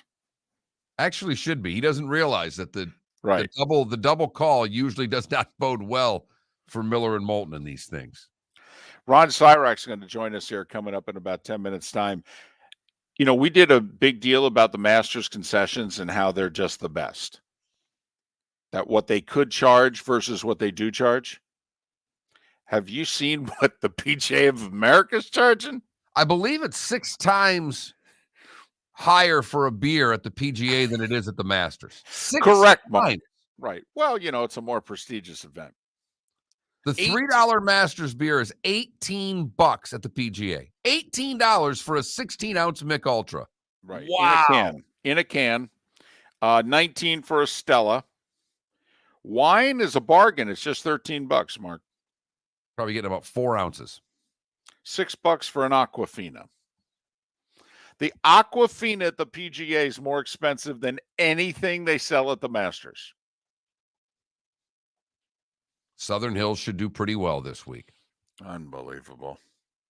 But it's all for the kids, youth golf, 501(c), David. Right. First tee. Right.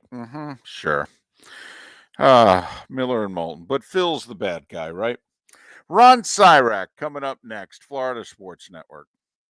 Bring your big mouth to John Smith Subs and indulge in their overstuffed subs with the freshest quality ingredients. Enjoy our famous steak bomb with perfectly grilled, marinated sirloin steak topped with provolone cheese, grilled onions, peppers, mushrooms, crispy bacon, juicy tomatoes, and creamy mayo. Boom! Made-to-order crispy fries can be paired with the Gator, the Cuban, the chicken bomb, or the Italian. Love local. Eat delicious with John Smith Subs. Find a John Smith Subs location near you today. David Moulton for Napa, Napa Auto Parts, and Napa Filters. Insist on Napa filters for your vehicles, or if you're a do-it-yourselfer, only buy Napa filters. Napa has a filter for almost anything on earth that moves, whether it's motorcycles, foreign and domestic cars, vans, SUVs, earth-moving equipment. You get the idea. Napa Auto Parts, Napa filters. Insist on them for your vehicles, or if you're do-it-yourselfer, only buy Napa filters. Hey, it's Mark Miller for the Training Grove by Orange Whip Golf, where golfers go to get better. Improve your golf game from home with Orange Whip Golf and Fitness online swing training program, The Training Grove. With a growing swing training video library and a daily program prescribed by golf fitness professionals, The Grove provides a clear path to unlock your most powerful swing, giving you control of your game like never before. Join thousands like me who have finally found a way to achieve results in half the time of traditional game improvement methods with The Grove's revolutionary blend of golf fitness, instruction, and award-winning Orange Whip products. Go to orangewhipgolf.com to get started for a free 14-day risk-free trial and use code Miller10 to get $20 off your first month. That's orangewhipgolf.com to get started for a free 14-day risk-free trial. Remember to use code Miller10. That will get you $20 off your first month. The Training Grove by Orange Whip Golf, where golfers go to get better. You are listening to Miller and Moulton on the Florida Sports Network.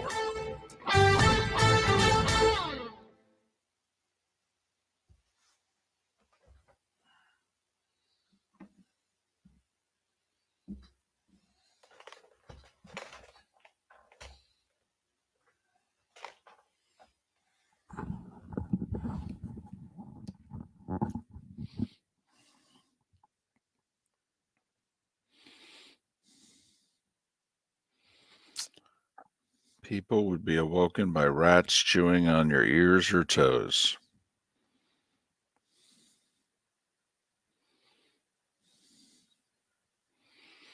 Yeah, the Coliseum's not exactly in the best place. It ain't in the worst place, but it's not in the best place.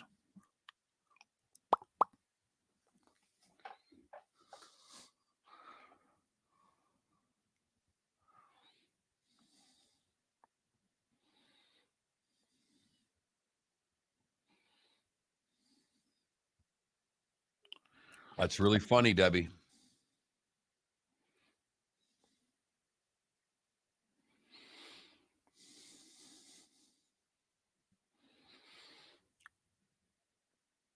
So they have a hotel shuttle, and I get in it, and they pull onto the highway, and I'm kind of paying attention, but the first billboard I see, White Castle.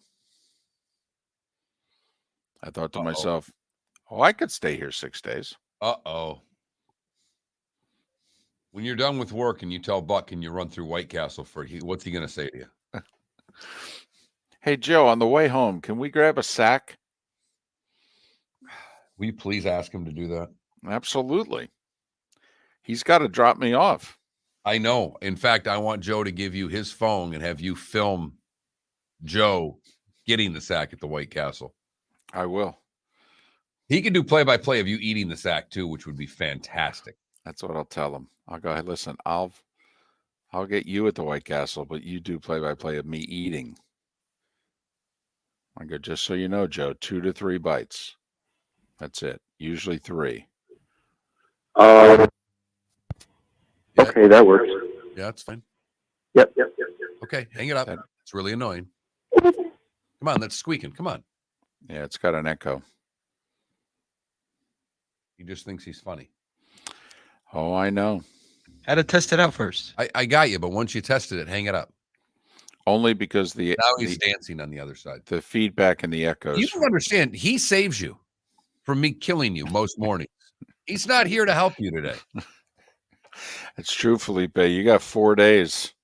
Nobody to run interference, and you can't lock that door either. No, but I can lock him up. That's true. Debbie, I have no idea what Joe drives. This will be interesting. I mean, remember, he's got 2 4-year-olds. I'll bet he's got some sort of family car. I don't think he's picking you up in a minivan. No.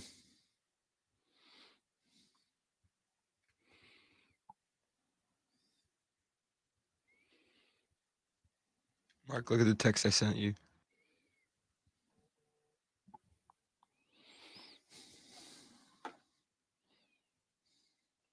I'm really excited that when I got to go to the guest, now I got to look at something to find what I need. Mm-hmm.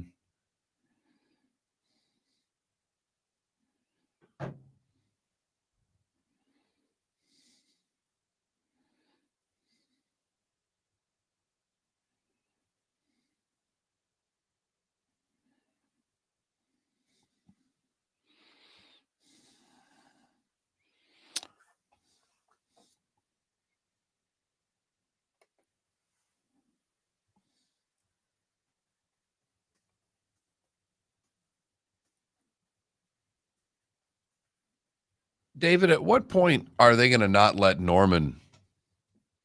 What? What? No, nothing. I just text you something. But what about Norman? At what point are they going to not let him host the shootout? Well, remember his company, he's like the celebrity host. Remember, he kind of sold off his thing. So I asked, and they said they have not been affected by this, that they're okay. 10 seconds, Ron is on hold. But yes, I thought about that too. Would it affect people coming to it?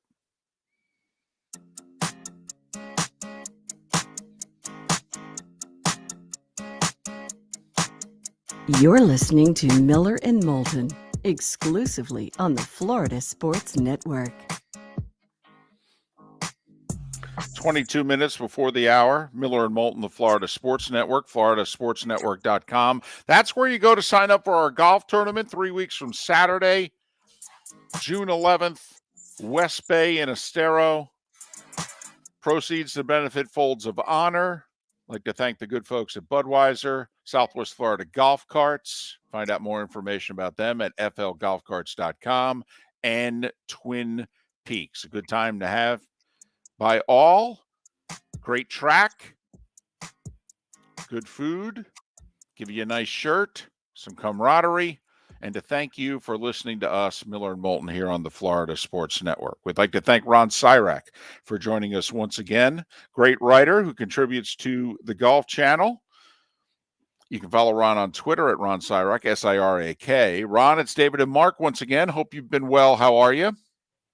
Good morning, gentlemen. Thank you for having me on again. Always a pleasure. Well, Ron, what is your biggest question heading into this PGA? Well, the most obvious thing is how many questions are going to be asked about Phil Mickelson this week, somebody who's not even there. But the other question has got to be what we're going to see from Tiger, because all the reports that I'm hearing is he's looking really good, and he's looking stronger and in better condition than he was at the Masters. So it'd be interesting to see how much he has in his tank and what he's got. As for the other players out there, we're still waiting for somebody to take control of the year. Scotty Scheffler has made every effort to do that, but I think we're going to see it. It's going to be a good battle this week. There's at least a dozen players who have a good chance to win.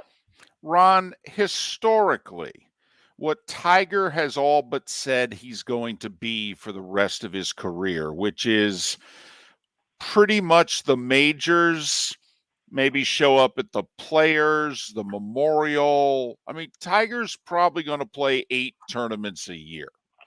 Historically, and he's now going to try to do this in his mid to late 40s going forward. Is this Hogan and no one else? I mean, who was an elite player who had to reduce their schedule at this age to this and try to still win? Yeah, the only person who's cut their schedule back that this dramatically is Ben Hogan. I went back and looked those numbers up. Hogan had, in 46, 47, and 48, he won double-digit tournaments, all three. He won 33 tournaments in 3 years. He won double-digit tournaments twice in there. And then in February of 49, he has the car crash. Well, in 50, 51, 52, and 53, those 4 years, he never played more than 6 tournaments in a season. He's played a total of 19 tournaments in 4 years. Won 10 of those 19 tournaments, including 6 of the 9 major championships he played. So he sort of has the blueprint for doing this. That said, Hogan was almost a decade younger than Tiger when he was doing this. And, certainly the difference now is obviously we're a lot better at putting people back together and getting people back in shape. Yeah. But what are you hearing? You said you're hearing that he's stronger out there. Is there anything from the game standpoint that makes you think, Ron, that not only is he stronger, but he can really compete this week? Well, yeah, what I like, and I definitely saw it at the Masters, and I saw indications of this even before the car crash, was that Tiger was finally, his ego was letting him develop an old man's game. I don't think he realizes he's no longer the longest hitter out there, not even close to it, and I think he's focusing more on keeping the ball in play, hitting greens, and then making putts, and playing that way. And it took him a long time. I thought when he won the Masters in 2019 that he played that final round a very Jack Nicklaus-like way of playing golf, which is make the other people make mistakes. Just wait them out. Don't make mistakes. Let them play. So I think that if he continues to manage his game that way, and we know how good his shot making is around the greens, that he can very well put himself in contention. What he can't do anymore is overpower golf courses. Ron Sirak, tremendous writer, contributes to the Golf Channel. You can follow him on Twitter at Ron Sirak, Sirak. Ron, I actually find this guy more interesting now than when he was at the top of the golf world 5, 6, 7 years ago. Jordan Spieth, one hole, he's an elite golfer, and the next hole, he's tin cup on the range. I mean, this guy's fascinating to me right now. Nearly wins last week, yet he's changing his putting style 3 different times during the round. Sometimes he's looking at the hole, sometimes he's not. If he wins the PGA, wins the career Grand Slam, and you figure he's going to have a lot of cracks at it, I find Spieth, current day Jordan Spieth, fascinating. I've never seen an elite player tinker with his swing more during a round than Spieth is right now. Yeah, what's amazing is for a guy who's still in his 20s, this is his 6th attempt at the career Grand Slam. That's sort of remarkable. And, there's a lot of reason to be hopeful about what he's doing. He's playing very, very consistent golf right now, except what we're seeing him is that he throws in 1 or 2 or 3 head-scratching bad shots or missed putts at the absolute wrong time in virtually every tournament that he plays. He had every chance to win in Dallas over the weekend, and let that get away from him. I think that he's probably the best story that could be there this week, other than Tiger. It would be Spieth doing it. I do think that he's going to get back to winning majors, but it's a race between him and Rory McIlroy to see who's going to end there. McIlroy's now gone 8 years without winning a major. Spieth's gone 6 years without winning a major, and both of those, I don't understand how that can possibly be. They're both way too good for that to happen. Well, you led me right to my next question, because I'm looking at the odds, and only Scheffler and Rahm have lower odds than Rory McIlroy. And Ron, quite frankly, I don't know how you can put Rory McIlroy at 14-1. I don't trust him. Do you? No, and he's put at 14-1 because of the incredible ability that he has. But I don't know what's more amazing to me that he won his first major when he was 21 years old, but he's won his last of his 4 majors 8 years ago. I think I've said this to you before. What astounds me about McIlroy is with a wedge in his hand. He's like a 7 handicap out there. How does he not get better at that shot?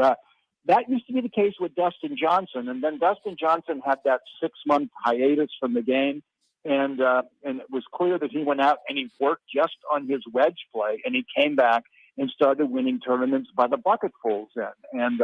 But McIlroy's never gotten better at that. And oh, by the way, he's also one of those guys who seems to miss that 5-footer at exactly the wrong time all the time. But you look at it coming in.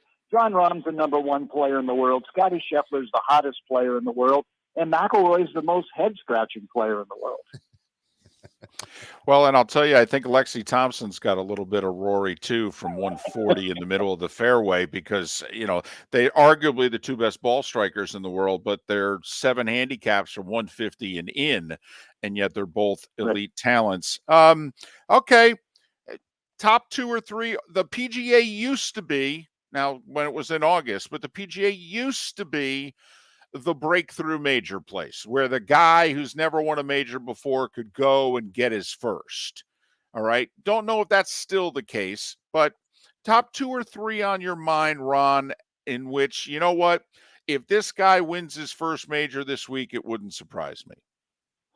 Yeah, we did see it at the PGA a couple of years ago with Colin Morikawa did his breakthrough there, but I wouldn't be surprised if Victor Hovland won. I wouldn't be surprised if Cam Smith won.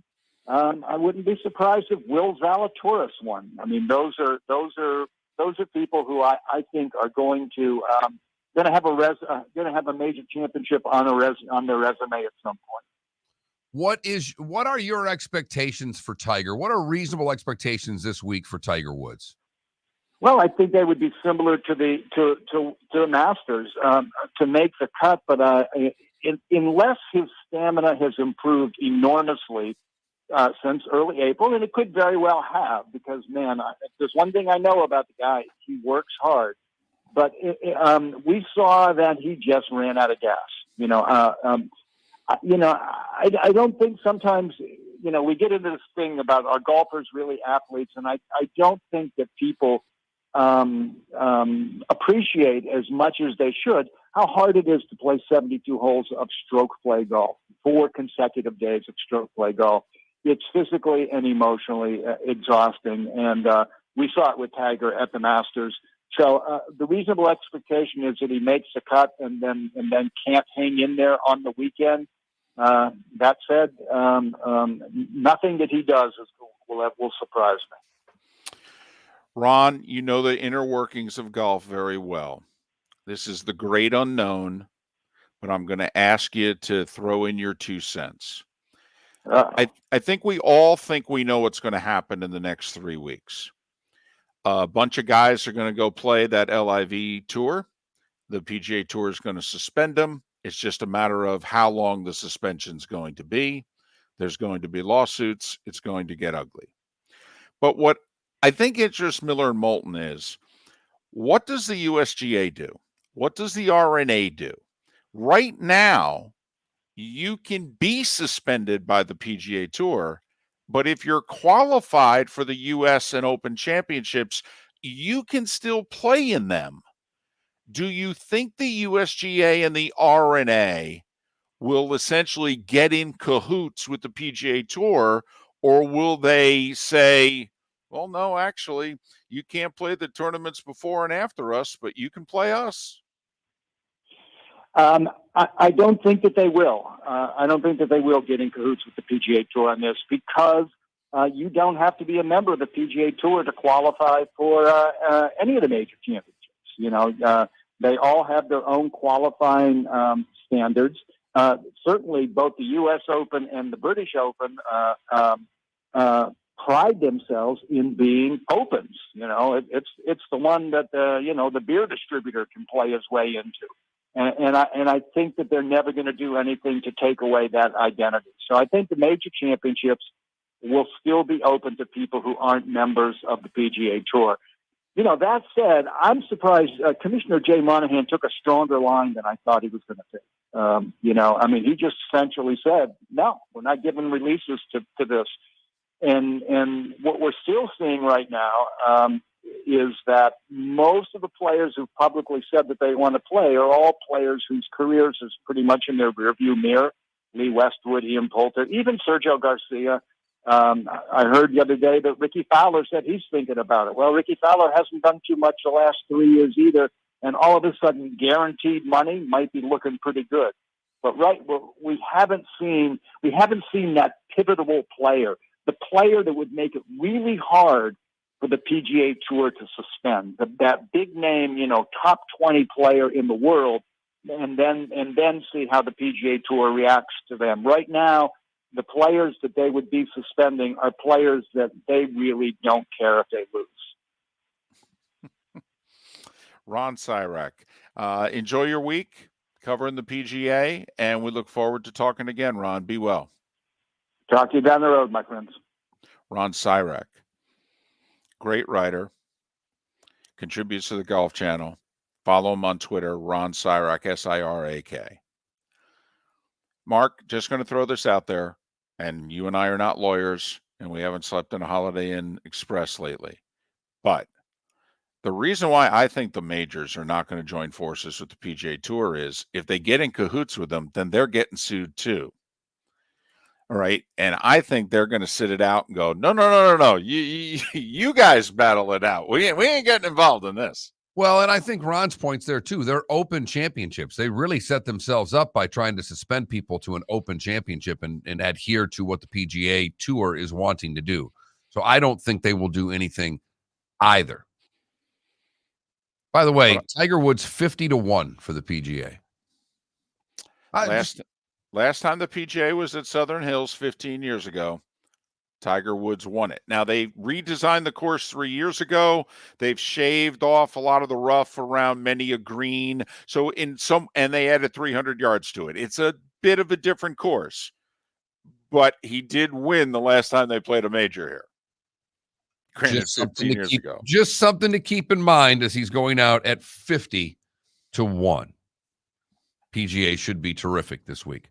Eduardo Encina covers the Lightning for the Tampa Bay Times. He will join us next. Keith Smith also in the 8 o'clock hour right here on the Florida Sports Network. Mark Miller for SWFL Golf Carts or online, flgolfcarts.com. If you're looking for a golf cart, an e-bike, or an e-motorcycle, go visit Alex and the gang at SWFL Golf Carts. flgolfcarts.com online. Check out their whole inventory. If you're looking for a custom cart, they can take care of you. 2-seater, 4-seater, 6-seater, they've got you covered. E-bikes, nobody better for value and service. E-motorcycles, check them out. Again, flgolfcarts.com. flgolfcarts.com. David Moulton for Napa Auto Parts, and Napa Filters. Insist on Napa filters for your vehicles, or if you're a do-it-yourselfer, only buy Napa filters. Napa has a filter for almost anything on earth that moves, whether it's motorcycles, foreign and domestic cars, vans, SUVs, earth-moving equipment. You get the idea. Napa Auto Parts, Napa filters. Insist on them for your vehicles, or if you're do-it-yourselfer, only buy Napa filters. Mark, we're playing golf. Saturday, June 11th, a scramble at the West Bay Club in Estero. Go to floridasportsnetwork.com to sign up now. I'd like to thank Budweiser, Twin Peaks, and Southwest Florida Golf Carts. Got some good stuff there, flgolfcarts.com. Where are you going to go? floridasportsnetwork.com. Sign up for our tournament Saturday, June 11th, a scramble at the West Bay Club in Estero. Your golf will include your foursome and a chance to have lunch and awards after. Sign up at floridasportsnetwork.com. Hey, it's Mark Miller for the Training Grove by Orange Whip Golf, where golfers go to get better. Improve your golf game from home with Orange Whip Golf and Fitness online swing training program, The Training Grove. With a growing swing training video library and a daily program prescribed by golf fitness professionals, The Grove provides a clear path to unlock your most powerful swing, giving you control of your game like never before. Join thousands like me who have finally found a way to achieve results in half the time of traditional game improvement methods with The Grove's revolutionary blend of golf fitness, instruction, and award-winning Orange Whip products. Go to orangewhipgolf.com to get started for a free 14-day risk-free trial and use code Miller10 to get $20 off your first month. That's orangewhipgolf.com to get started for a free 14-day risk-free trial. Remember to use code Miller10. That will get you $20 off your first month. the Training Grove by Orange Whip Golf, where golfers go to get better. Bring your big mouth to John Smith Subs and indulge in their overstuffed subs with the freshest quality ingredients. Enjoy our famous steak bomb with perfectly grilled, marinated sirloin steak topped with provolone cheese, grilled onions, peppers, mushrooms, crispy bacon, juicy tomatoes, and creamy mayo. Boom! Made-to-order crispy fries can be paired with the Gator, the Cuban, the Chicken Bomb, or the Italian. Love local. Eat delicious with John Smith Subs. Find a John Smith Subs location near you today. You are listening to Miller and Moulton on the Florida Sports Network.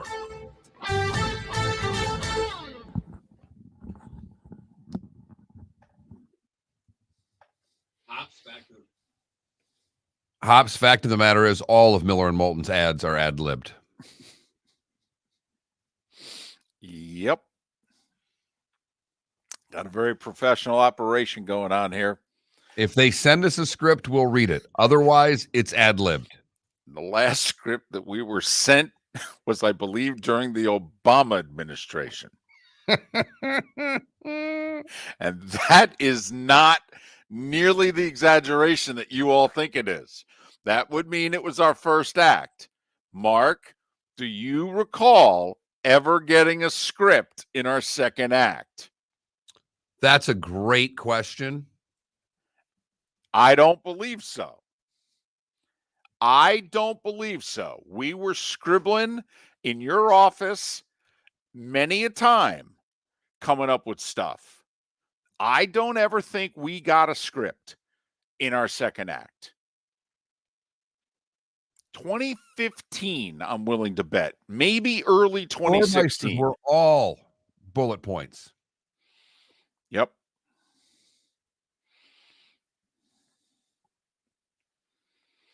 Anything having to do with a sports bar, what's that place in Naples? Floormeisters, no, because David just had to ad-lib questions. Yep. What a horrific spot that was. They do buy it by the truckload, Hops. I guess the spot didn't work. Right.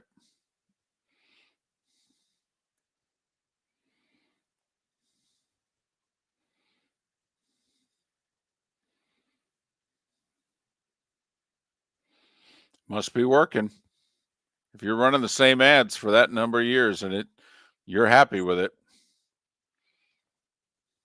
Whoa.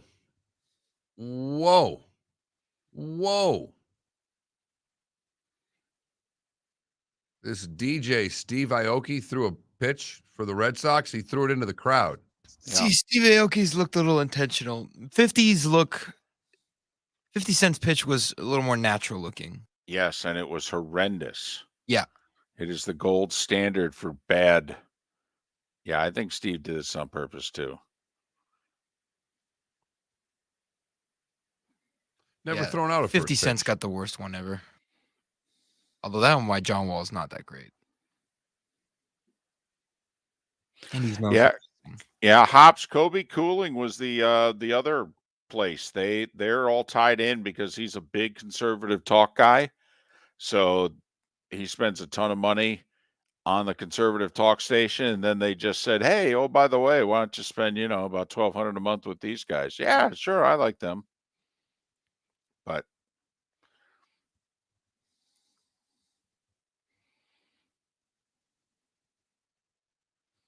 well, thanks, Hops. That's nice, Hops.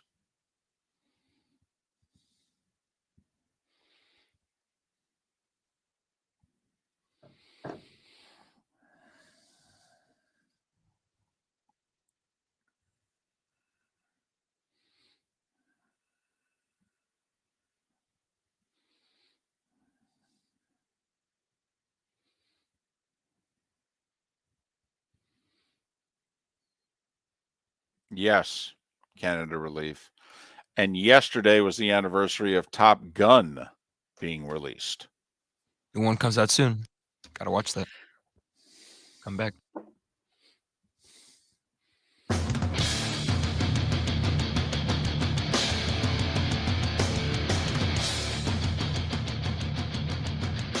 You are listening to Miller and Moulton, exclusively on the Florida Sports Network.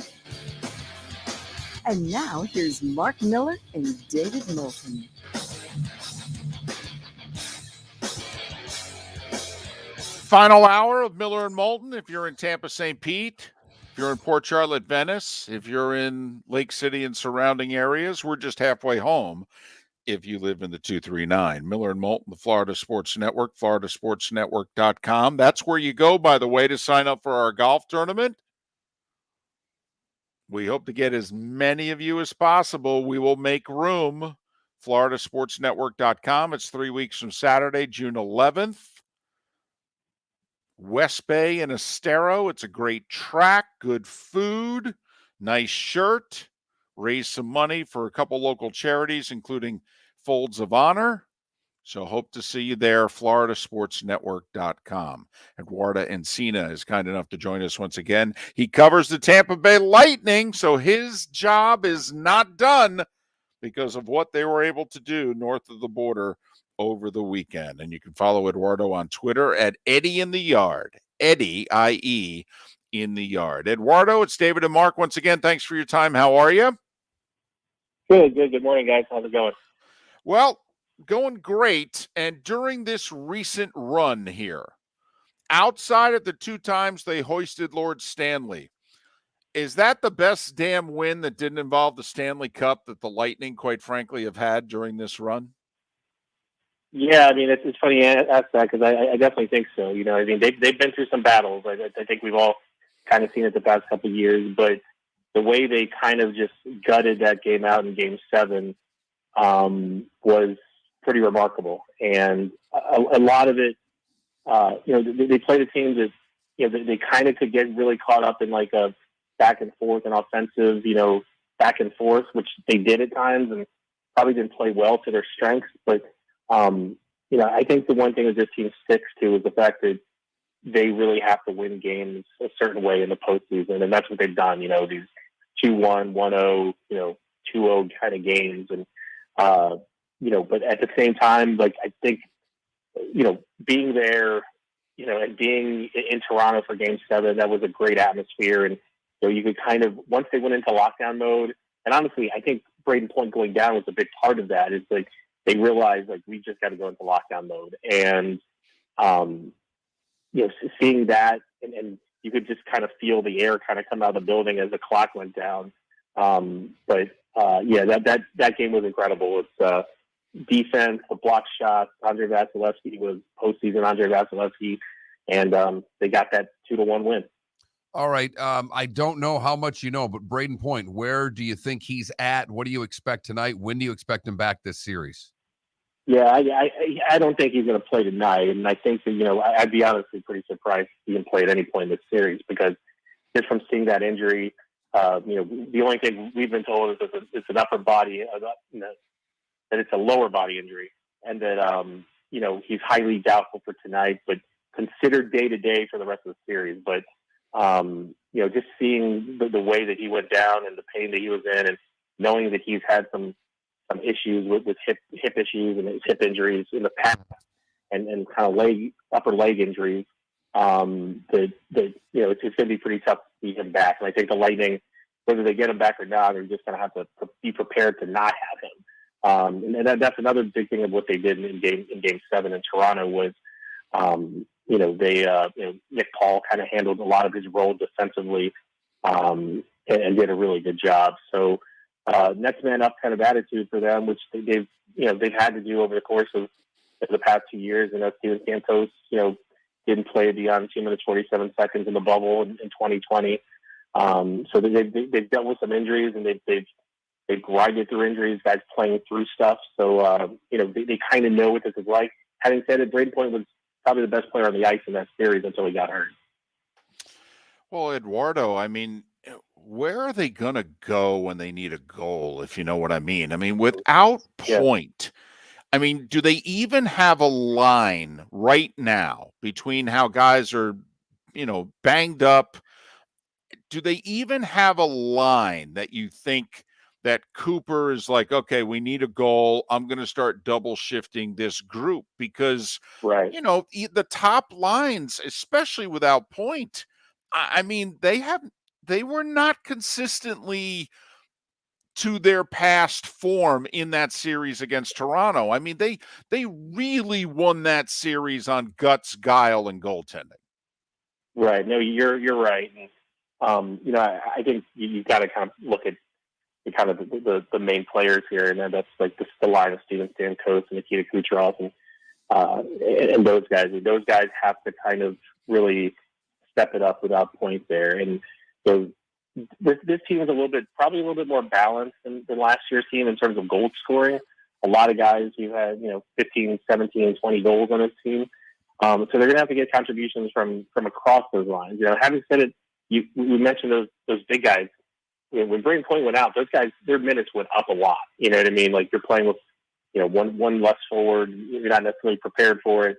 The double shifting is going to be a thing. Now, last series was a lot about matchups, on both sides. The home field advantage was more in, getting that last change so you could create your matchup, and that's a big reason why defensively they were able to kind of contain, Austin Matthews, Mitch Marner, and Brayden Point was a big part of that. So I think, when you think about replacing him, it's also going to be who's going to be doing that too.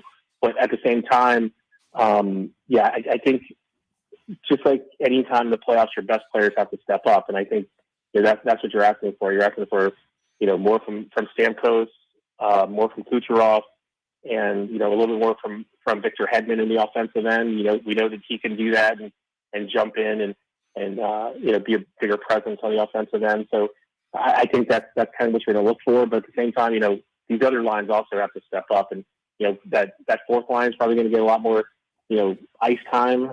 They didn't get that much in Toronto, but I think you're going to have to see the big guys show up, and you're going to have to see a little bit more from everywhere else. Is this series similar in your eyes in that they're going to have to play the same tight type of game? I know they just lit up Florida, a couple of weeks ago for 7, but at the end of the day, Florida very fast. They roll lines. They're going to be very advantageous of trying to score goals. Don't you see this series from a defensive standpoint of Tampa being very similar to how they had to play Toronto? Yeah, I mean, I think, even when you look back at last year's series, pretty high scoring games, probably a little bit more tighter than the first few games of the Toronto series, physical early on. And, I think they're going to have to kind of play the same way, and especially the way that they played in Game 7. And, the big thing for Florida, like you said, they roll a lot of lines, they're fast, they're quick to the neutral zone. They're a team that really kind of tries to get you out of your game in the neutral zone. They look for turnovers and just take it up ice. And that's something that Toronto like to do too. So I think the big thing is the key here is obviously it always comes down to number 88 and how well he's playing, and then the guys in front of him. I think the last 4 periods of the Toronto series, the Lightning had 32 block shots, and that's the kind of hockey that they really played down the stretch the past 2 postseasons. And I think they've got to get back to that. The Panthers are a team that they drive to the net. They like to create a lot of traffic in front of the net, and that's kind of how they get looks. So speedy, bunch of skill can really frustrate you if you let them. And I think that's a lot, a lot like the way that Toronto plays. So the big thing I think with this team is that they've seen so much. I think 18 times since the beginning of the 2021 season because of the realigned divisions and last year and just even the preseason games that these teams play. Basically 3 times a year. So these teams know each other well. I know there's a couple new faces on the Panthers, but there's not going to be too many surprises between these teams because they know each other so well. And because of that, I expect there to be probably some physical stuff early because, we've seen that before in the past. So it's going to be a great series. And I think, at the end of the day, it's going to come down to, again, who's able to kind of keep the puck out of their own net better. Lightning gave up 1 goal in the final 98 minutes of the series against the Leafs. Eduardo, is this the best team the Lightning have faced in the last 2+ years? I mean, they're the President's Cup trophy winners. They scratched a 30-goal scorer in Game 6 against the Caps. Yeah. I mean, I think this might be the best team out of the 10 series that the Lightning have played in the last 2+ years. I think this might be the best opponent. Yeah, I mean, they always talk about how last year's series was probably the toughest one of the 2-year run. And, you can make the argument now that Toronto series might have leapfrogged it, but they were good last year. They're a whole lot better this year. And when you look at last year's series, if you take out the goaltending situation that the Panthers kind of had early on, when the goaltending, they had goaltending issues there, and they had moved guys around, and I think they faced 3 different goaltenders in the first 4 games or something. So you take it away, and really, it was a very even series, and these teams have always played each other very evenly. So I think this is their toughest task. I mean, the Lightning do know that the President's Trophy doesn't mean too much when it comes to playoff time. They know that better than anyone.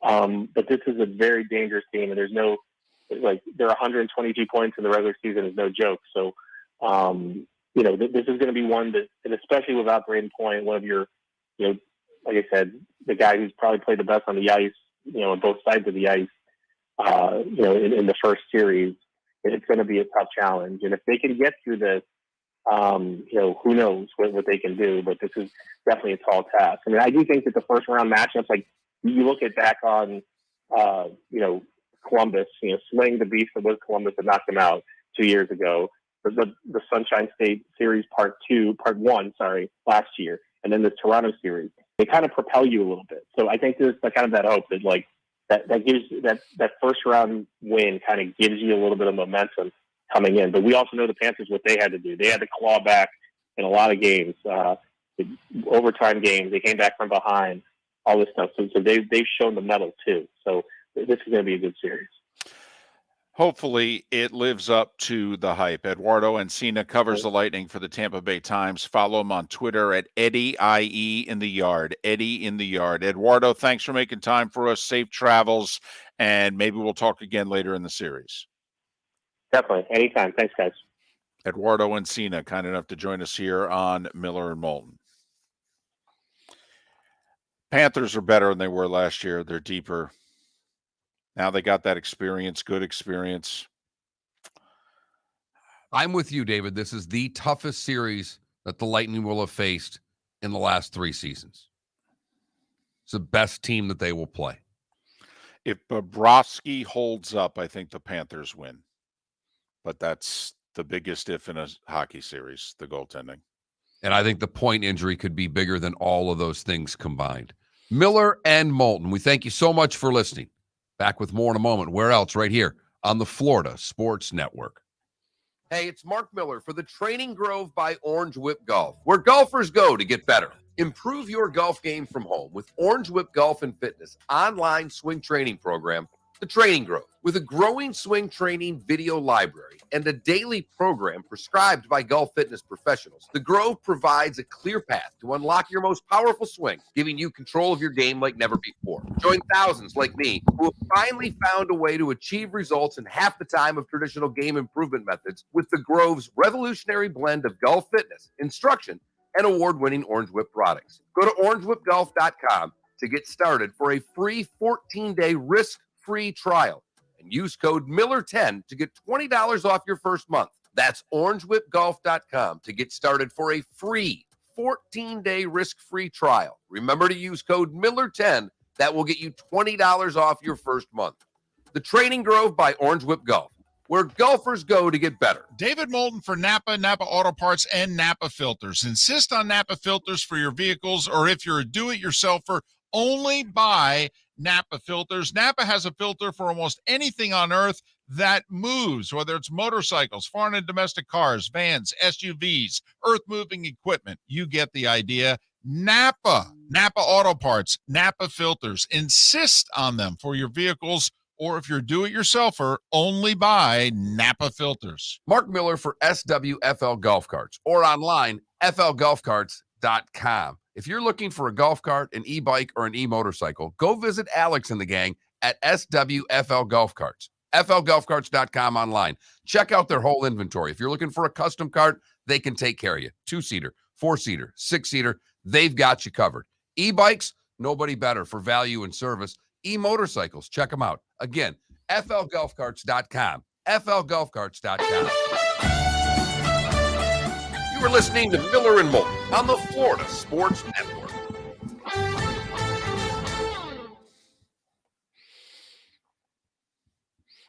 Correct. Do not bring out the possums. Bring out the rats. Yeah, the Lightning fan base is top 10 in the league. Yeah, but it's better in the regular season. It's better in the first round of the playoffs. But now they're playing. The Florida's fans are going to be there. They're playing Tampa. Trust me. That is, I mean, that if you're factoring crowd into why you think someone's going to win RCB, I think you're way off base. Yeah, I mean, no offense, all the arenas now look and sound exactly the same. It's just like the NBA. Everybody does the same intro, the lights, the smoke, the blaring sound system. You can barely understand half of what they're saying. I mean, it's all the same. I mean, the 8, the 11, it's all right there. It's all right there. It's Jeff Gordon. Cockbite. I don't know if Jay realizes how many times we go to that. No, there's no. How could he think that a voice message he left damn near 10 years ago that we quote a lot?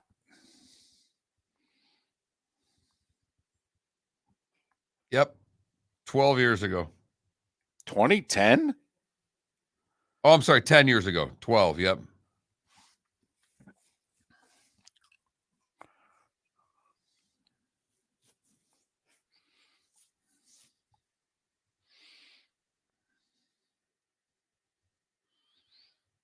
The Panthers played a little out of control against the Lightning last year.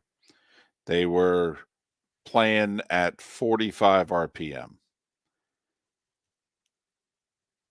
They just need to rein it in, and Bobrovsky can't be a sieve.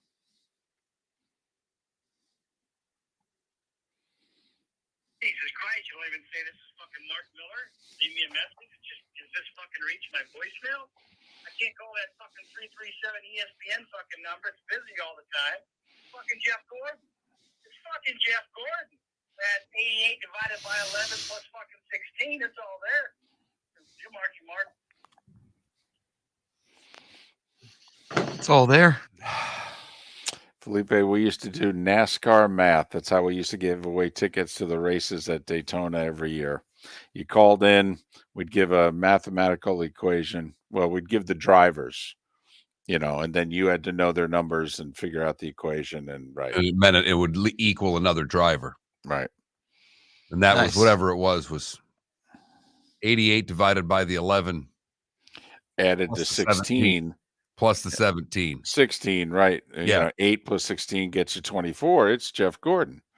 It's right there. It's effing Jeff Gordon. So.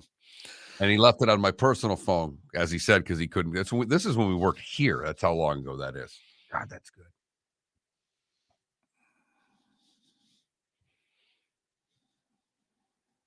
I might just forward him that voicemail and just say, just want you to know I've saved this for 10 years, and I listen to it on occasion when I need to smile. We were only on the AM then, too. They didn't move us to FM until the summer of 2013. Really? Yeah, it was after Dunk City. It was June, July. Of? 2013. Okay.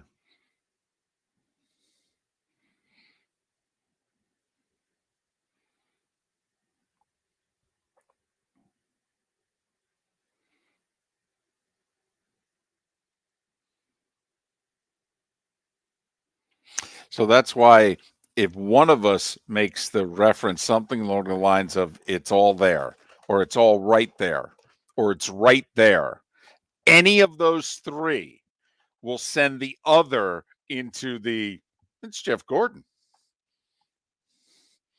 See, Mattress Mac made another giant bet. Jeez. $3 million on a 10-1 for the Astros to win the Super Bowl, and another $1 million on a 12 to run. You mean, so Astros at 10-1 to win the World Series? Yep. And 12 to 1 the World Series. So he could win 30 and 36 million. Yeah, 42 basically.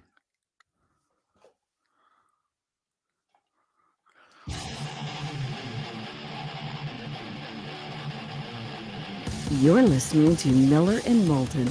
exclusively on the Florida Sports Network. 21 minutes past the hour. Miller and Moulton, Florida Sports Network, floridasportsnetwork.com.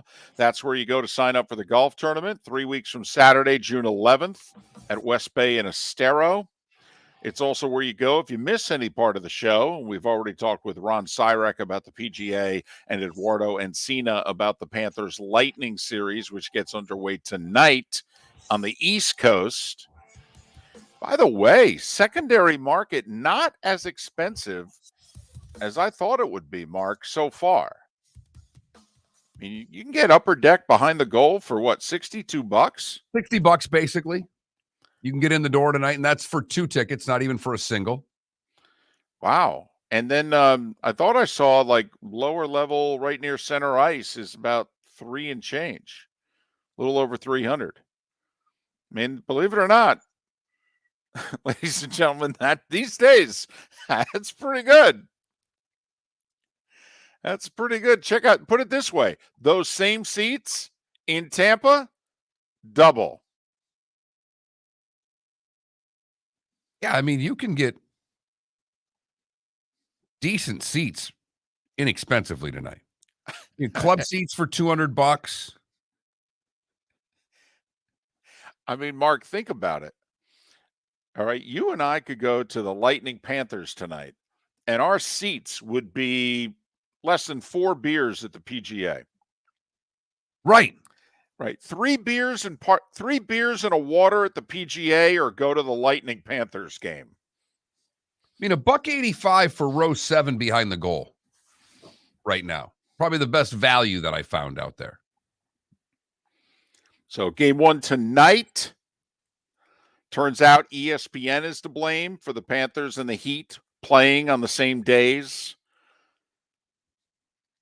Don't want to get into it, but it basically, ESPN gets to choose which semifinal series in hockey they want first. They have rights over Turner.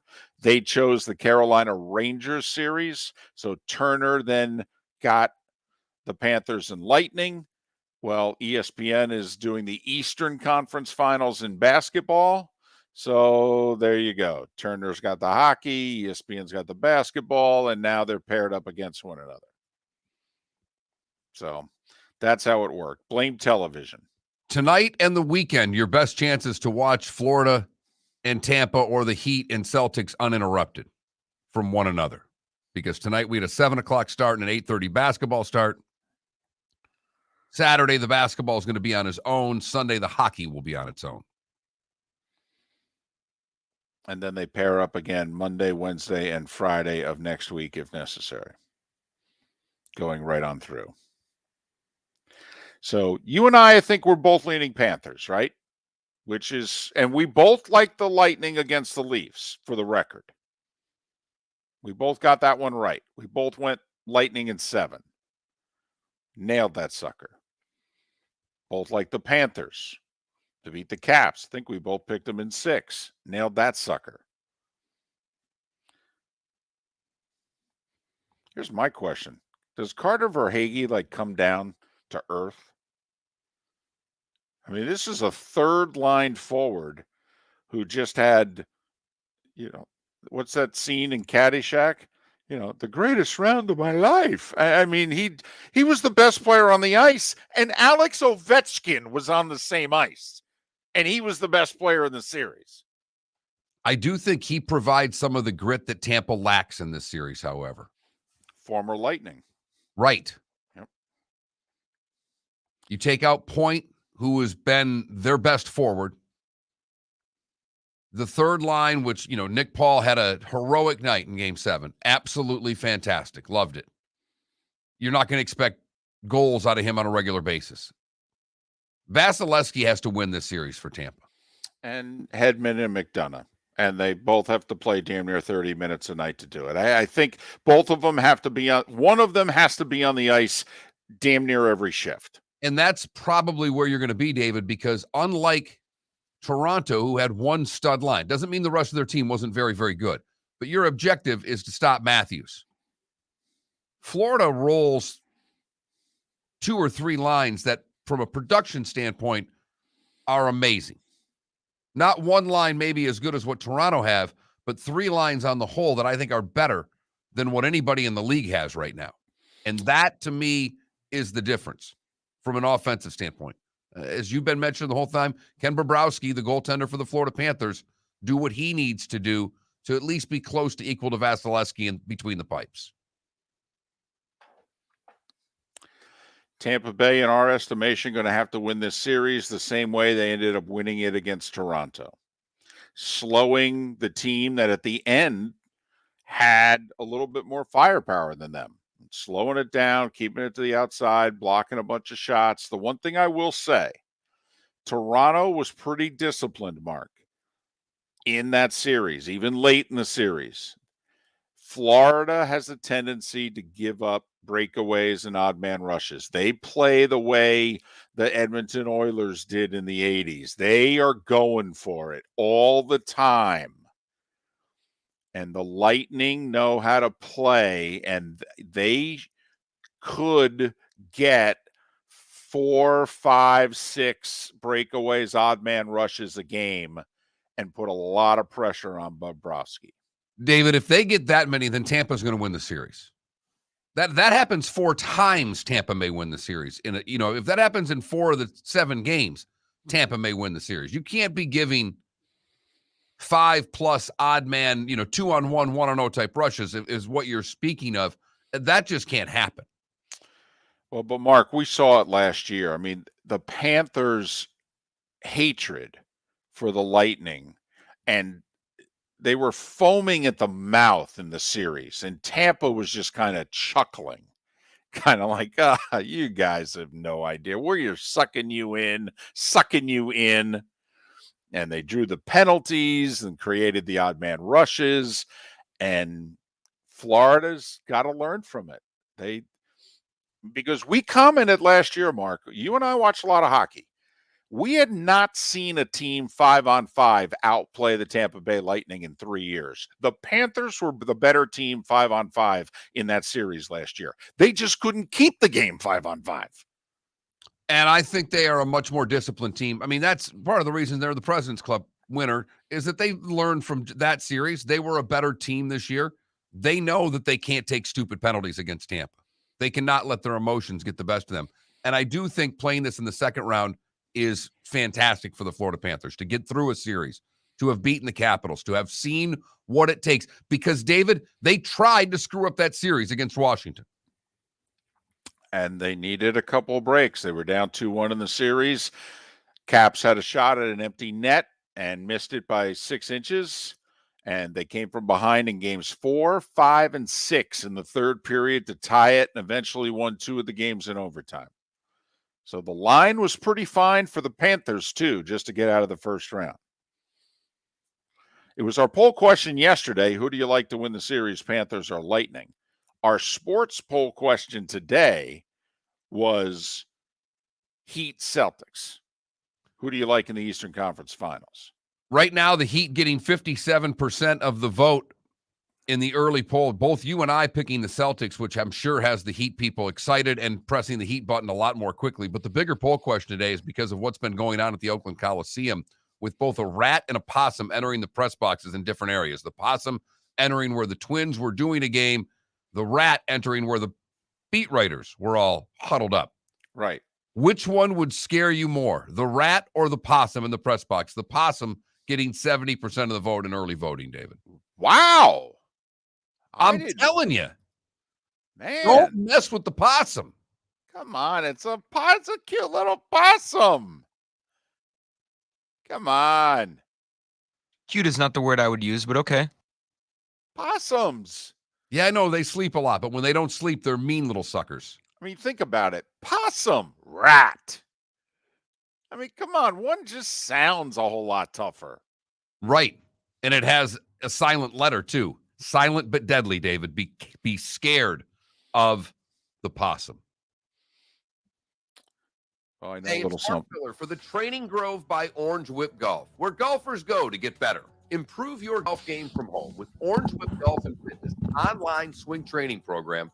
The The Training Grove, with a growing swing training video library and a daily program prescribed by golf fitness professionals, The Grove provides a clear path to unlock your most powerful swing, giving you control of your game like never before. Join thousands like me who have finally found a way to achieve results in half the time of traditional game improvement methods with The Grove's revolutionary blend of golf fitness, instruction, and award-winning Orange Whip products. Go to orangewhipgolf.com to get started for a free 14-day risk-free trial and use code Miller10 to get $20 off your first month. That's orangewhipgolf.com to get started for a free 14-day risk-free trial. Remember to use code Miller10. That will get you $20 off your first month. The Training Grove by Orange Whip Golf, where golfers go to get better. David Moulton for Napa, Napa Auto Parts, and Napa Filters. Insist on Napa filters for your vehicles, or if you're a do-it-yourselfer, only buy Napa filters. Napa has a filter for almost anything on earth that moves, whether it's motorcycles, foreign and domestic cars, vans, SUVs, earth-moving equipment. You get the idea. Napa Auto Parts, Napa filters. Insist on them for your vehicles, or if you're do-it-yourselfer, only buy Napa filters. Mark, we're playing golf. Saturday, June 11th, a scramble at the West Bay Club in Estero. Go to floridasportsnetwork.com to sign up now. I'd like to thank Budweiser, Twin Peaks, and Southwest Florida Golf Carts. I got some good stuff there, flgolfcarts.com. Where are you going to go? floridasportsnetwork.com. Sign up for our tournament Saturday, June 11th, a scramble at the West Bay Club in Estero. Your golf will include your foursome and a chance to have lunch and awards after. Sign up at floridasportsnetwork.com. You are listening to Miller and Moulton on the Florida Sports Network.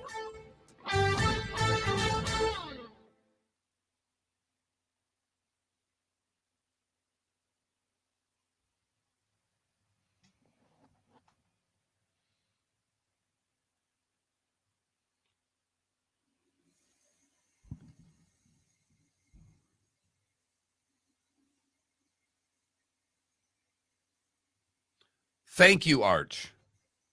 I'm not messing with the possum. They are nasty animals.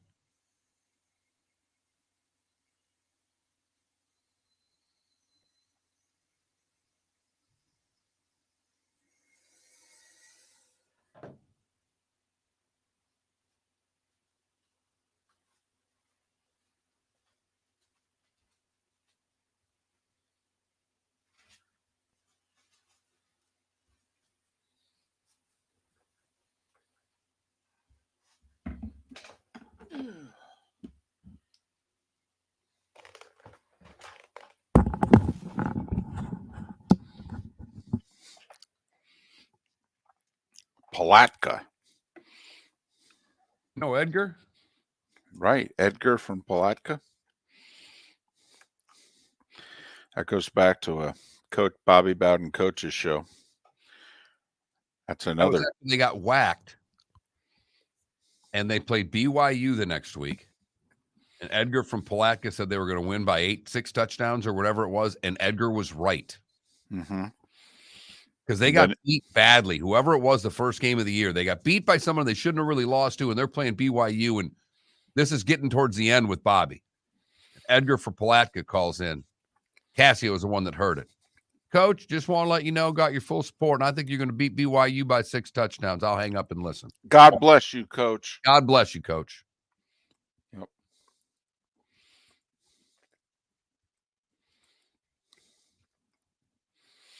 Dead Shuck, you talking possum or rat? What do you mean it came right after you? Did it jump out at your throat like a squirrel? Patrick Beverly is back in the ESPN studio. Well, how do you not bring him back after what he did yesterday? True. You don't let him leave. That was one of the best things they've had in a while. I mean, he lit Chris Paul afire. Yeah. Did you hear any of that? Or see any of the comments? I'm guessing you did.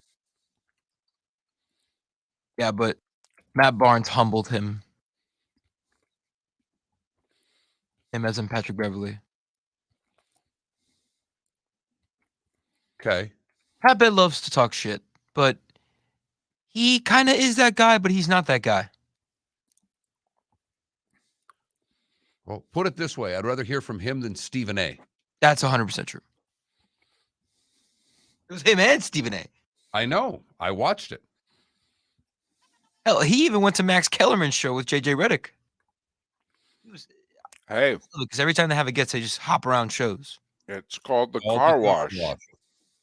That's what when we say the car wash. Why is it called the car wash? You know, when you go through a car wash and you just Think set your about car a in the car things, wash. You put your car Think in the about things, you get out, and it just drives around. It doesn't That's quit great. moving. Right. So when you go do ESPN, you go do the car wash. You go do all the shows. That's the car wash. I love it. Yep. What are you here for? Now I'm doing the car wash.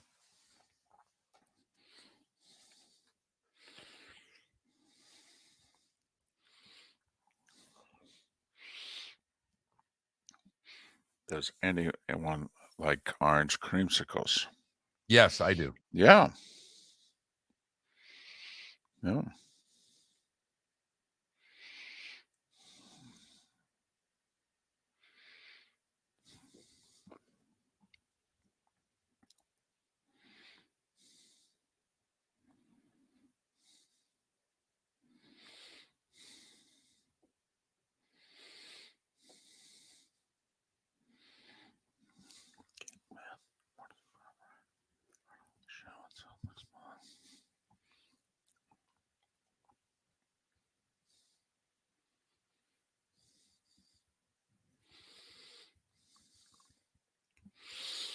All right, Daniel, go to work. Go to work. Thanks for your support.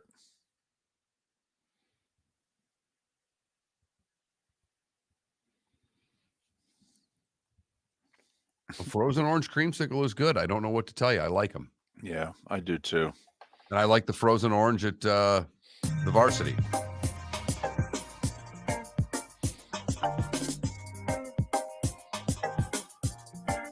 Welcome back to Miller and Moulton, only on the Florida Sports Network.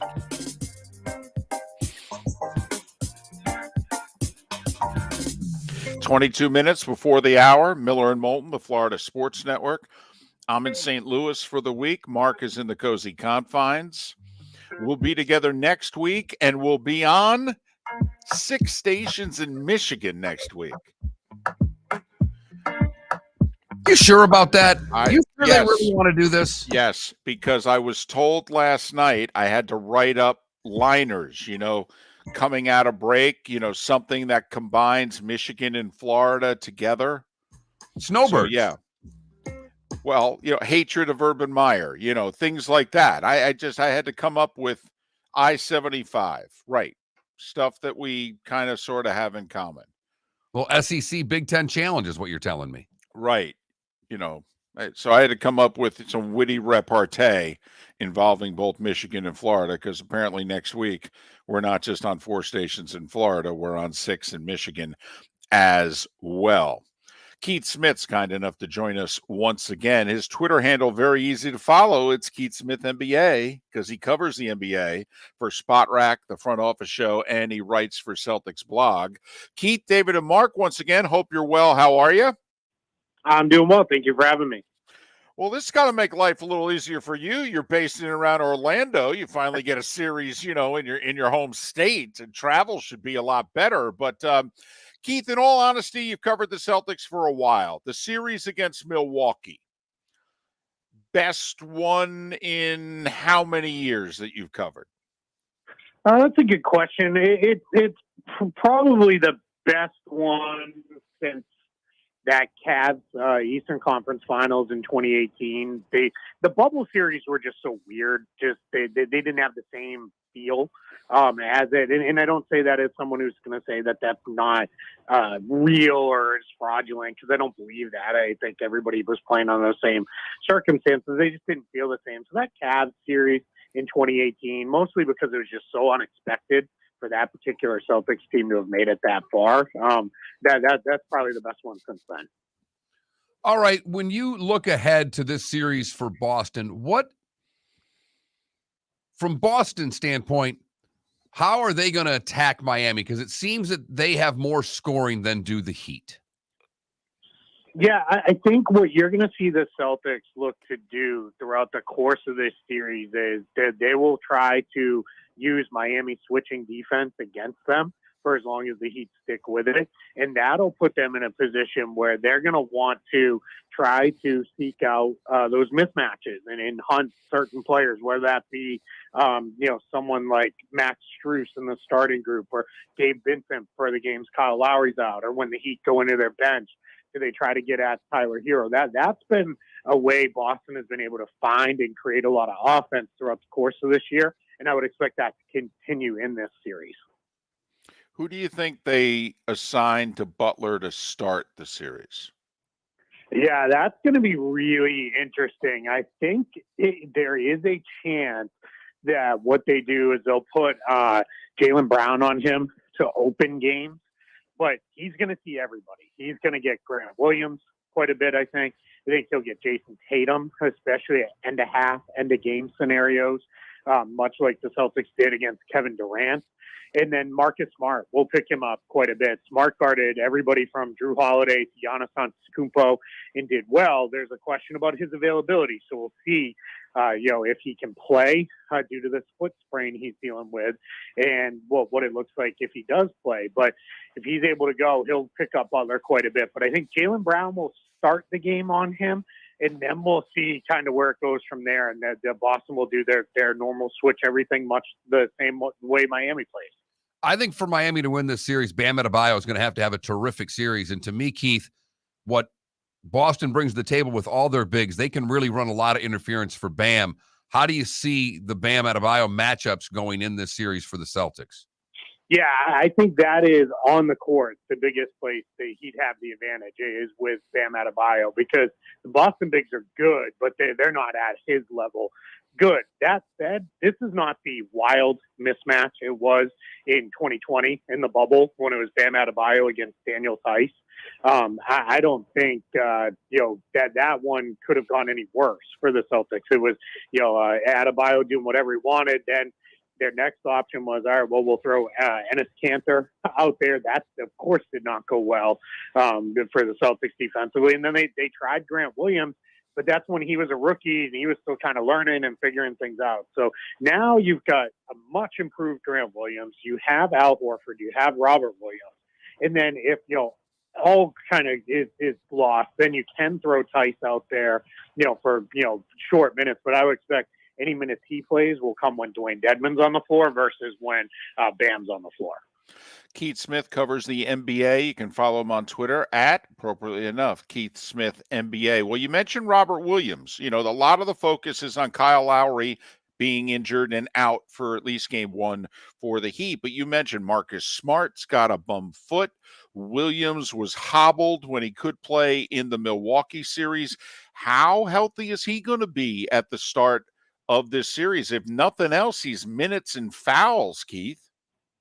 Yeah, absolutely. And he's the Celtics' best rim protector. And that's against Miami. That's a really important thing, because the Heat, a lot of their game is based around, hey, we're going to get it inside and get these buckets in and around the paint. So he's a huge part of their defensive success. He is fully available to play without restrictions, according to Ime Udoka. But that's how he started or ended the Nets series, started the Bucks series. But then, as is prone to happen when you're going against Giannis, there was a collision, and he got a bone bruise in that same knee that he actually had surgically repaired. It was two different things, but that had him in a position where he missed the last part of that series. He could have played in Game 7 if they really needed him to. They ultimately ended up not needing him to play. But yeah, it's going to be interesting to see, can he play and can he hold up? Only time will tell on that. The Celtics obviously getting through the Bucks in what was a tremendous series. I think that even the defense that the Bucks played, the notch will be ratcheted up one more here against the Heat. From a three-point standpoint, it's where the series was won for Boston. How do you think if they can continue that against Miami, it's done? Because the Heat will play, I think, another level of defense that even Milwaukee didn't have. Yeah, this is going to be the biggest defensive challenge Boston is going to face by far. And it's interesting because it's a defense that's built very similarly to their own as far as some of the things they do. But the part that'll make it really difficult is Eric Spoelstra is going to have some sort of wrinkles that Boston has never seen before. So something that's probably not even on tape. And we also know they'll go to that zone defense when they really feel like they need to, especially when the Celtics have maybe some of their weaker shooting lineups on the floor. I wouldn't be surprised. And the Heat are so good and so smart. That's something Spoelstra can call right from the sideline, and they can just, immediately blend into it without any kind of stop in the action or anything like that. So that's going to be, a real challenge. I'm glad you mentioned the 3-point shooting, because that's going to be the thing on both sides. These are two teams that tend to shoot it pretty good, even if they haven't at all points in these playoffs. But they're also the top 2 3-point defensive teams. And I know some people say there's a lot of noise in 3-point defense, but these two are consistently near the top. So I think what you see is they just do it a little bit differently than everybody else. And, ultimately creating those good open 3-point looks is going to be a big, big part of this series as far as who wins. Keith, we had on a guest yesterday who talked about for the Heat, because the Celtics are so good at defending the 3, that he thought the way they had to win the series was driving to the basket. And then in theory, you do it well enough, it opens up some 3-pointers. Do you think that, because Milwaukee didn't have a ton of threats driving to the basket, they had Giannis plowing to the basket, but they didn't necessarily have the attackers from the wing to the basket. Do you think Miami has the guys that can attack this defense from the wings and then, in theory, open up the arc? I do. I think the difference is Milwaukee attacks with force, whereas Miami's going to attack with craft. And I think that's just, different approaches, but I don't know, that one's necessarily better than the other. But I think Boston they kind of steeled themselves to, all right, Giannis is coming. We're going to take those hits, and sometimes it'll work, sometimes it won't, and, it'll be what it'll be. I think here you have to be a lot more understanding of, all right, they're going to do it slightly differently. And whether it be Jimmy Butler or Tyler Hero, I think those two as pick and roll ball handlers getting into the teeth of the Celtics defense is big, because that does force all those rotations and adjustments. And even if they're not the one scoring, those two guys are good enough playmakers that they'll either find a shooter, they'll find a cutter, they'll find somebody just kind of stationed. I thought Miami did a really good job of getting a lot of offense out of PJ Tucker in the about 8 to 10 foot area, where he just kind of kept coming out of the corner, where we know he'll live there all game long. But he kept coming out of the corner off drives and just getting those little short passes for those little push shots and floaters. And that's going to be something that can potentially be there, because I think the Celtics are going to be really focused on, all right, we want to take away the arc. But if you can get those shots in the mid-range, that's absolutely huge. I want to go west with you, Keith. And we know what the Warriors bring to the table, but how do they stop Luka? Yeah, that's a good question. I think if I had that answer, I'd be on a staff somewhere making a lot of money. I think it's going to be one of those things where you have to trust in what you do and not get chased out of it too early based off the success that his teammates may be having.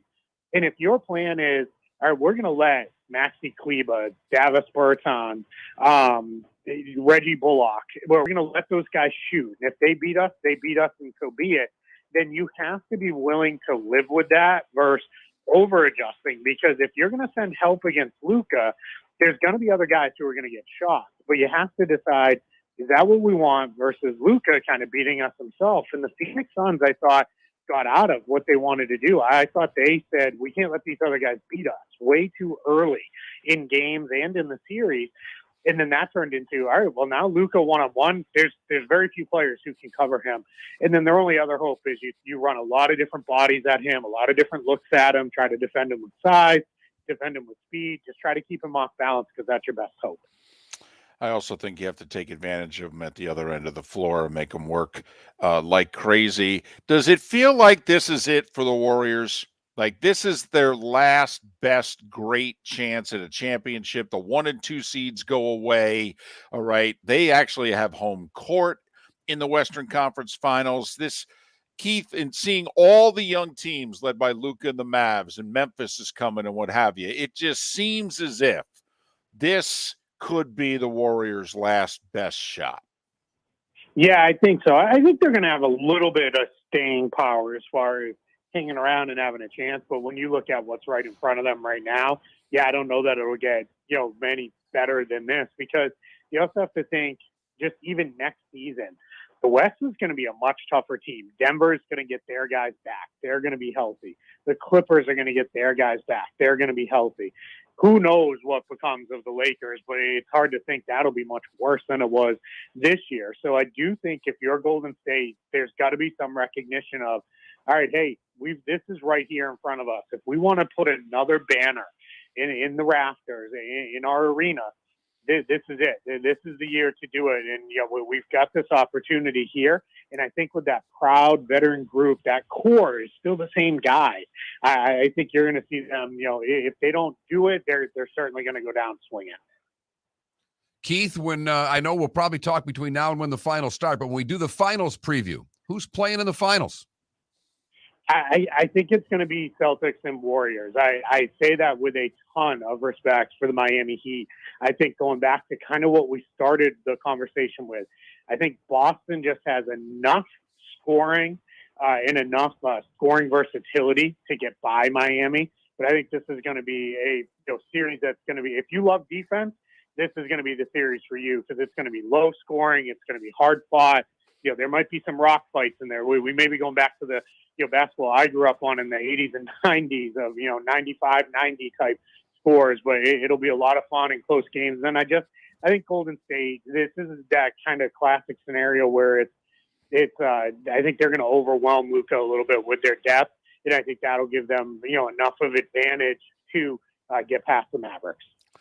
Keith, as always, thanks, safe travels, and we look forward to talking again down the road. I appreciate it. Thank you for having me. Keith Smith, Spot Rack NBA Front Office Show. He writes a Celtics blog. You can follow him on Twitter at Keith Smith NBA, Keith Smith NBA. Well, Heat fans have got to be loving it. Miller, Moulton, and Keith Smith have all picked the Celtics. I mean, this is lock it up for the Heat. Well, the network's got to be loving it too, because Keith Smith's picking the Celtics and Warriors, and that's the series that they want. Oh, my goodness. I mean, heck, the NBA would put Scott Foster to officiate these games that are, try to set that up.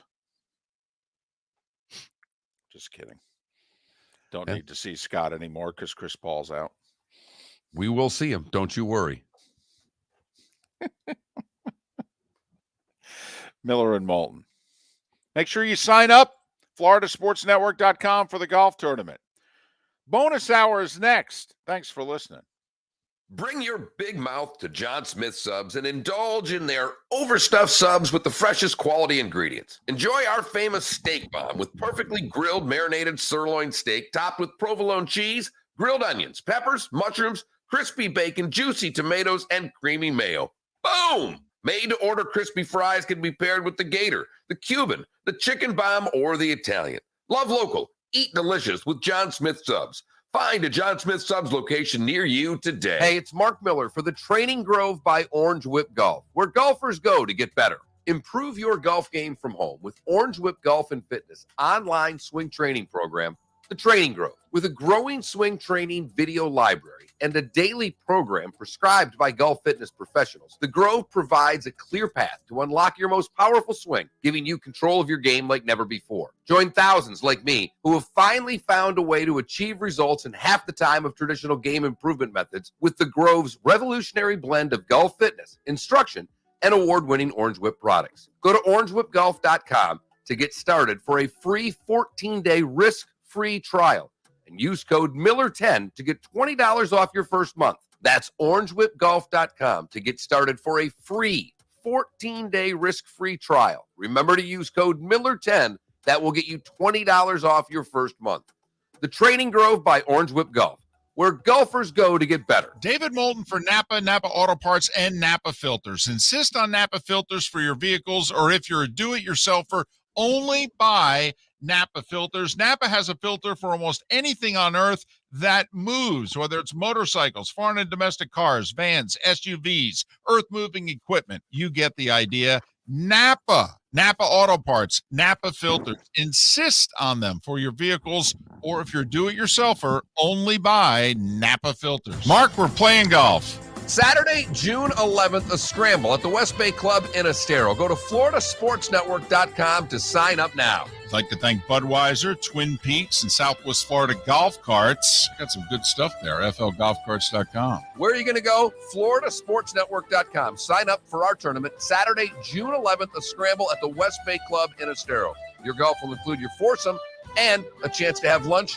and awards after. Sign up at floridasportsnetwork.com. Mark Miller for SWFL Golf Carts or online, flgolfcarts.com. If you're looking for a golf cart, an e-bike, or an e-motorcycle, go visit Alex and the gang at SWFL Golf Carts, flgolfcarts.com online. Check out their whole inventory. If you're looking for a custom cart, they can take care of you. 2-seater, 4-seater, 6-seater, they've got you covered. E-bikes, nobody better for value and service. E-motorcycles, check them out. Again, flgolfcarts.com, flgolfcarts.com. You were listening to Miller and Moulton on the Florida Sports Network.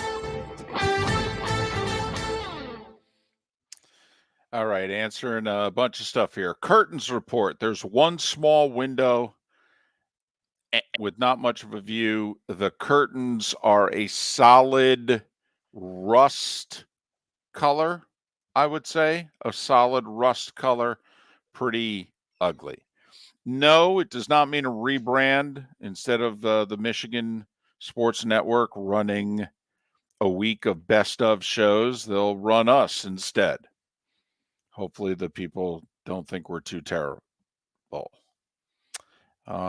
was the other stuff? Yes, nice to have a decent connection. It's all about the internet.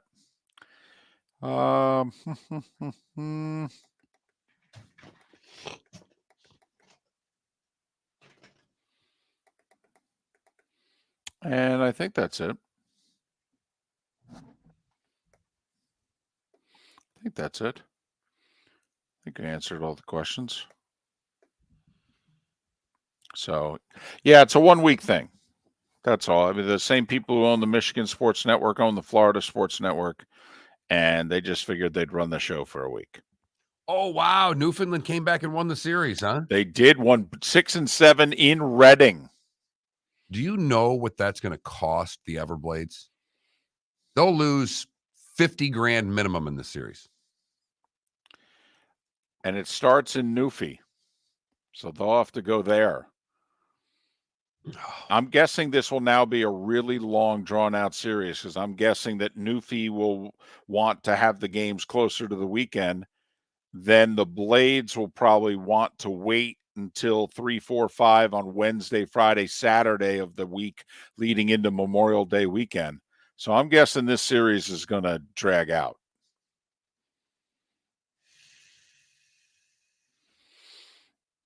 Yes, Jeff. I thought about that when I was writing liners, was an Outback Bowl reference.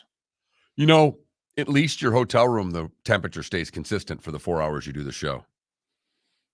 As opposed to where you are. Yeah, because without one more warm body in this room, it's another 10 degrees cooler in here. Good.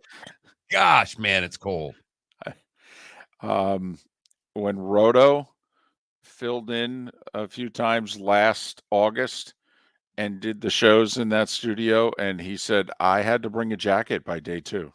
He said it was unreal. When I saw Jason Jones down the hall in a parka last week, he was literally in a winter jacket doing his radio show. I don't get it. It costs them thousands of dollars extra to have it that cold. I don't get it.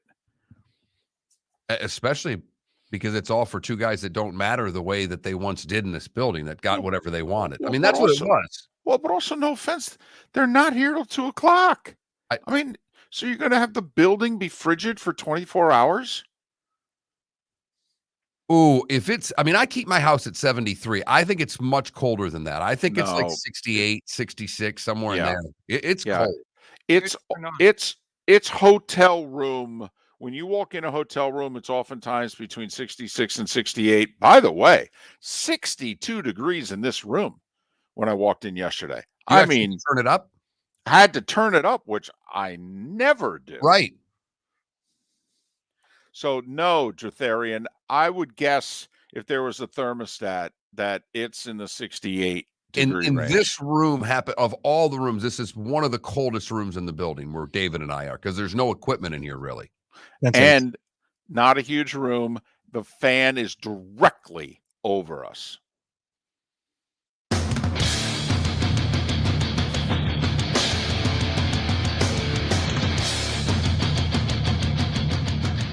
You are listening to Miller and Moulton, exclusively on the Florida Sports Network. And now, here's Mark Miller and David Moulton. It is the bonus hour of Miller and Moulton on this Tuesday, the 17th of May. Thanks so much for being with us. The Florida Sports Network, floridasportsnetwork.com. That's where you go if you miss any part of the show earlier. Ron Sirak talking PGA, Eduardo Encina talking Lightning and Panthers, Keith Smith talking Heat and Celtics, floridasportsnetwork.com. Download it, check it out. Felipe does a really good job of posting every hour shortly after we produce them. So there, it's also where you can go to sign up for our golf tournament. We'd love to see as many of you as possible. 3 weeks from Saturday, June 11th, West Bay in Estero. Proceeds to benefit Folds of Honor and one other local charity. Budweiser, Southwest Florida Golf Carts, Twin Peaks, amongst the sponsors. Sign up, we'll feed you, we'll give you a shirt. Still room for sponsors. If you're interested in sponsoring the event in any way, shape, or form, let us know. No question. Obviously, still taking foursomes, still taking whole sponsors, all those kinds of great things. Go to floridasportsnetwork.com. Want to see a full field at the very least. We haven't been able to do one of these for 3 years for a couple of reasons. You know, gainful employment's always one, and a pandemic was the other. So, you know, we miss them, quite frankly. So we want to see as many of you as possible 3 weeks from Saturday. Miller and Moulton. Yeah, we were bummed out we didn't get out for the draft. Yes. So, yes. Apparently that's already been taken care of for next year. If we can keep the train on the tracks, Mark, apparently, you know, we things are lined up, rocking and rolling, ready to go. Setting them up, knocking them down, huh? I like it. That's what I'm told. That's what I'm told. If you're just joining the show, I'm in St. Louis, and I've already committed a crime. I have a golf cart in my hotel room. See, got in last night, less than an hour before the grocery store across the street closed. When I say across the street, you got to cross a good 4-lane highway. But, you know, I hustled over, you know, late at night, you know, 30 minutes before it closed. There's you and 2 other people in the place. Kind of nice. And, man, they had a special on Gatorade Zero. And I got to keep my sugar down, you know, after what happened 2 years ago. Got to, you know, worry about that sort of thing. So I just said, you know, I'm going to be here 6 days. How many of these do I drink a day? Do the math. Oh. Next thing you know, I got a triple-decker shopping cart full of Gatorade Zero and food for the week. And then realized as I'm checking it all out, wow, I got 2 hands. This is going to be a problem. So I looked around. There was no one in the parking lot. And I said, you know, is it really going to hurt anybody if I just shuffle this golf cart across the highway, through the hotel parking lot, around the pool, down the side, in the back? You're not staying in an inn and suite either, are you? No, it's under the Hilton umbrella. It is. I mean, it's an older hotel. You know, but it's nice. It's fine. You know, the room is quaint. You know, but I have a golf cart about 8 feet to my left, and I thought, you know, why unload it? And then, quite golf frankly, cart, you mean shopping cart, everybody. That's what I meant. I'm sorry. I know. I'm here to help out. I mean, I will say, if flgolfcarts.com could provide me, would have been a lot easier drive last night, David. Yes. Oh my goodness. Yes. Wouldn't have had to manage the whole divider with the curbs and the grass. Very awkward with the cart. Triple-decker shopping cart, though. Never had one of those. Yeah, I'm gonna need a visual of this during the next break. I'll take a picture of it. I will. What's interesting is the grocery store I've never heard of before. Then again, it's my first time in St. Louis. Schnucks. Yes, one key letter in that name is different than what you first thought when you heard it. Schnucks. Now, you may think that I am but I went grocery shopping at Schnucks. So there you have it. But, why empty the cart and have everything all over the room when I just keep everything in the cart? Put a few things in the fridge, and I'll return the cart over the weekend. I just have to make sure Buck doesn't see me returning the cart across the highway. Yeah, I would really make sure that you figure out a time to do that, because if he sees that, all bets could be off. I mean, there's only so much information you can give a guy before he sees you walking across the highway with a shopping cart before he says, yeah, I don't care what the information is. I can't trust it anymore. Yeah, you're a liability. I don't know what to tell you. I've got a little bit of an image to upkeep, and you are bringing me down. Yep. But David is in St. Louis. There will be a Manning cast for the PGA Tour, and David working with Joe Buck this week for those that have been asking, what the hell's he doing in St. Louis? Right. I mean, especially since the PGA's in Tulsa, Oklahoma. That's a very valid question. Can't blame me at all for asking it. Make a dadgum good point, as Coach Bowden used to say. Wait a minute. I could have sworn they said the tournament's in Oklahoma. What's he doing in St. Louis? That's a hell of a commute. So apparently we're at a downtown St. Louis TV studio. Okay, you say so. All I know is they got White Castle here, and nobody's complaining about me stealing a shopping cart and keeping it in my hotel room. So this thing's working out for me just fine. The internet's working in the hotel room. Apparently a clean connection on Miller and Moulton. Honestly, that's all I need for 6 days. The one thing that isn't clean is the area at the Oakland Alameda Coliseum, the press box. It's filthy. Right. So much so that a rat was chewing through the ceiling tiles a few days ago, and an A's beat reporter tweeted that out, and the Twins announced that a possum had broken into their booth as they were covering the Twins A's game. We asked the question, what would you be more scared of, the rat or the possum? We got this text. Quick story. About 20 years ago, I was remodeling my bathroom in my trailer that I had in the time. I was doing this because of a water leak.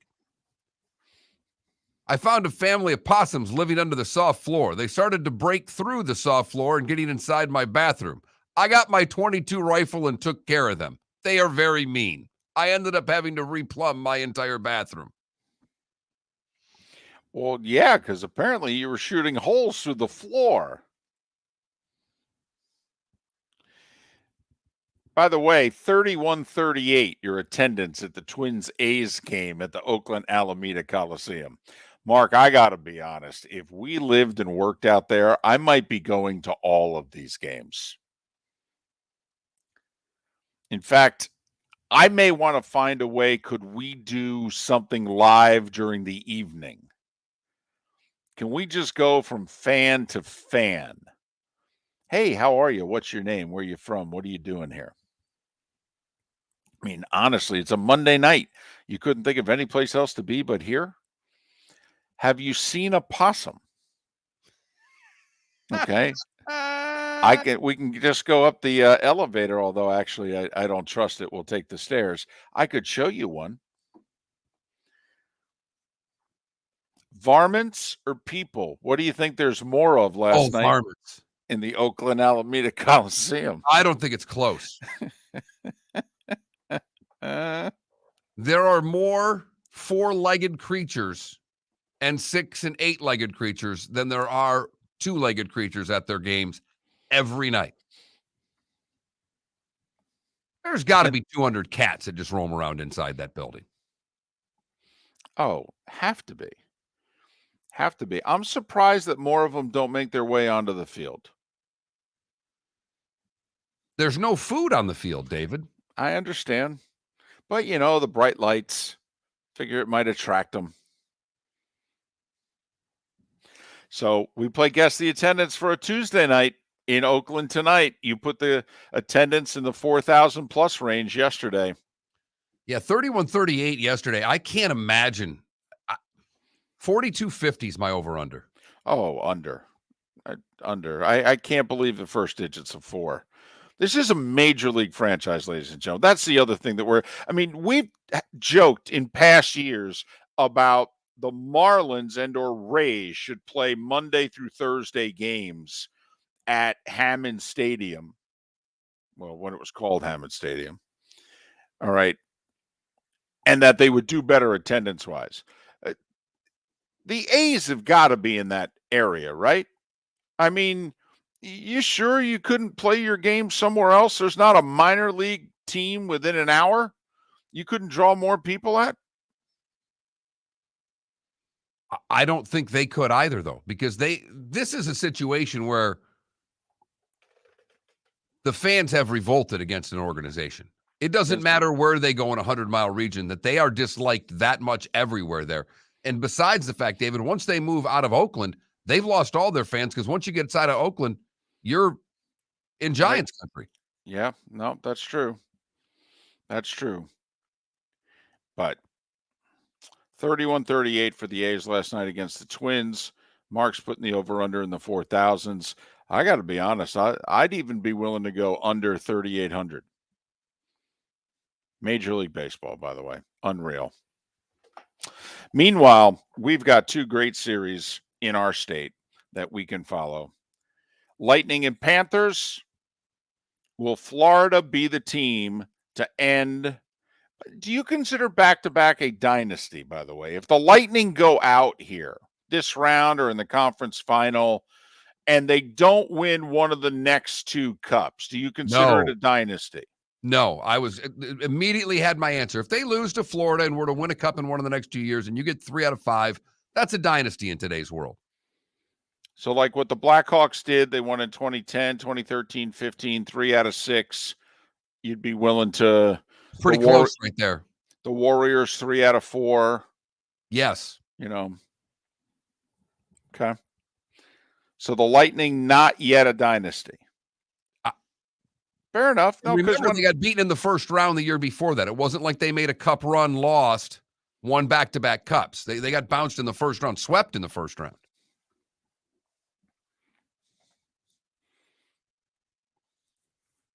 It is hard to bet against that team. It really is. Even though everything is screaming, there's not much gas left in the tank, and this has to be the team that takes them out. They've got 3 lines that can all score. They're a veteran team now, but it is so tough to pick against the champs, who showed once again Saturday why they're the champs. Hey, it's Mark Miller for the Training Grove by Orange Whip Golf, where golfers go to get better. Improve your golf game from home with Orange Whip Golf and Fitness online swing training program, The Training Grove. With a growing swing training video library and a daily program prescribed by golf fitness professionals, The Grove provides a clear path to unlock your most powerful swing, giving you control of your game like never before. Join thousands like me who have finally found a way to achieve results in half the time of traditional game improvement methods with The Grove's revolutionary blend of golf fitness, instruction, and award-winning Orange Whip products. Go to orangewhipgolf.com to get started for a free 14-day risk-free trial and use code Miller10 to get $20 off your first month. That's orangewhipgolf.com to get started for a free 14-day risk-free trial. Remember to use code Miller10. That will get you $20 off your first month. The Training Grove by Orange Whip Golf, where golfers go to get better. Mark, we're playing golf. Saturday, June 11th, a scramble at the West Bay Club in Estero. Go to floridasportsnetwork.com to sign up now. I'd like to thank Budweiser, Twin Peaks, and Southwest Florida Golf Carts. Got some good stuff there, flgolfcarts.com. Where are you going to go? floridasportsnetwork.com. Sign up for our tournament Saturday, June 11th, a scramble at the West Bay Club in Estero. Your golf will include your foursome and a chance to have lunch and awards after. Sign up at floridasportsnetwork.com. Mark Miller for SWFL Golf Carts or online, flgolfcarts.com. If you're looking for a golf cart, an e-bike, or an e-motorcycle, go visit Alex and the gang at SWFL Golf Carts. FLGolfCarts.com online. Check out their whole inventory. If you're looking for a custom cart, they can take care of you. 2-seater, 4-seater, 6-seater, they've got you covered. E-bikes, nobody better for value and service. E-motorcycles, check them out. Again, FLGolfCarts.com. FLGolfCarts.com. You're listening to Miller and Moulton on the Florida Sports Network.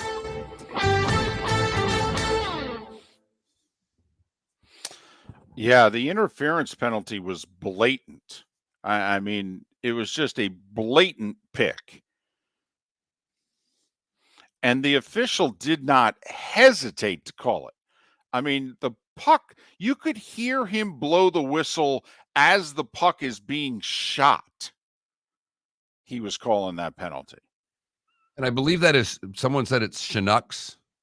Chinooks or Chinooks. Like OO is how it's pronounced, just so you know.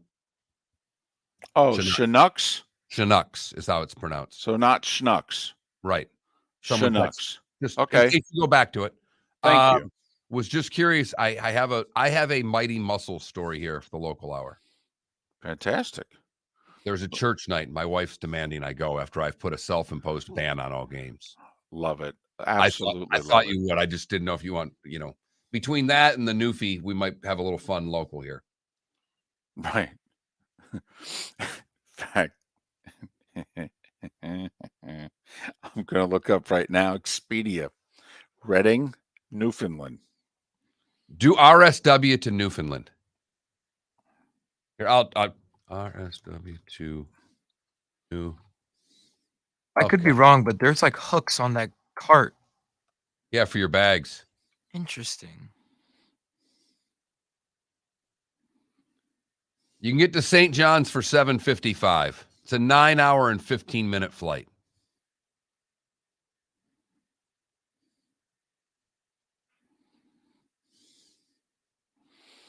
Golly. Figure they got to depart tomorrow.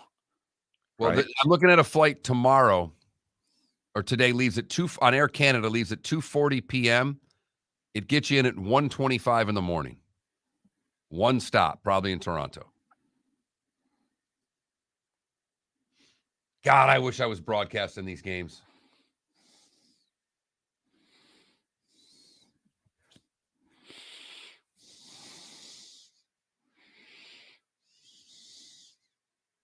So Chinooks. Chinooks. Got it. I'm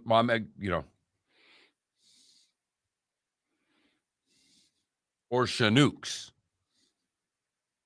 Which one are you saying? Greens, whatever you are there. Green sub. Oh, green Subaru guy. Sorry. Mark, I'm on Expedia. The cheapest flight's $945. And that's with 2 stops. Because remember, you got to build in, a round trip. I got them leaving tomorrow, coming home Sunday. Canada Relief saw it happen to my aunt and her boyfriend's car many years ago. One of the best moves. I saw him run out of a restaurant, do about a 60-yard sprint because he had a cool Trans Am, and I mean a cart in the wind hit it at like 30 miles an hour. He almost got there. He got the tackle on it just as it was hitting the car. Somewhere in Naples, Florida, when I was very young. If you want to go with like Delta, it's almost $1,200 a ticket. If you want to fly God knows what, that's the other thing. If you want to do one stop, it's going to cost you. Right. If you want to do 2 stops, you could save $200 a person. So they're stopping twice. Golly. It's like to stop twice. I mean, it's like 15 to 18 hours, these flights. Thank you. Yes.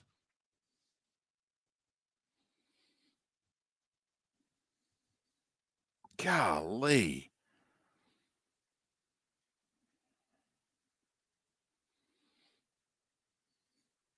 All right, I'll go with this one, 966. Select, and then select the flight home, which will be more, obviously.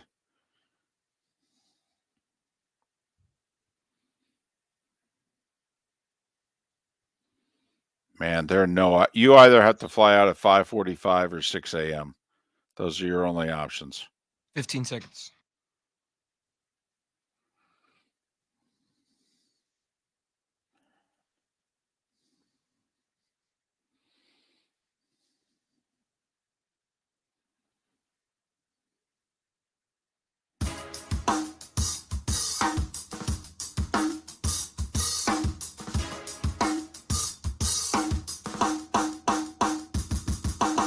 Welcome back to Miller and Moulton, only on the Florida Sports Network.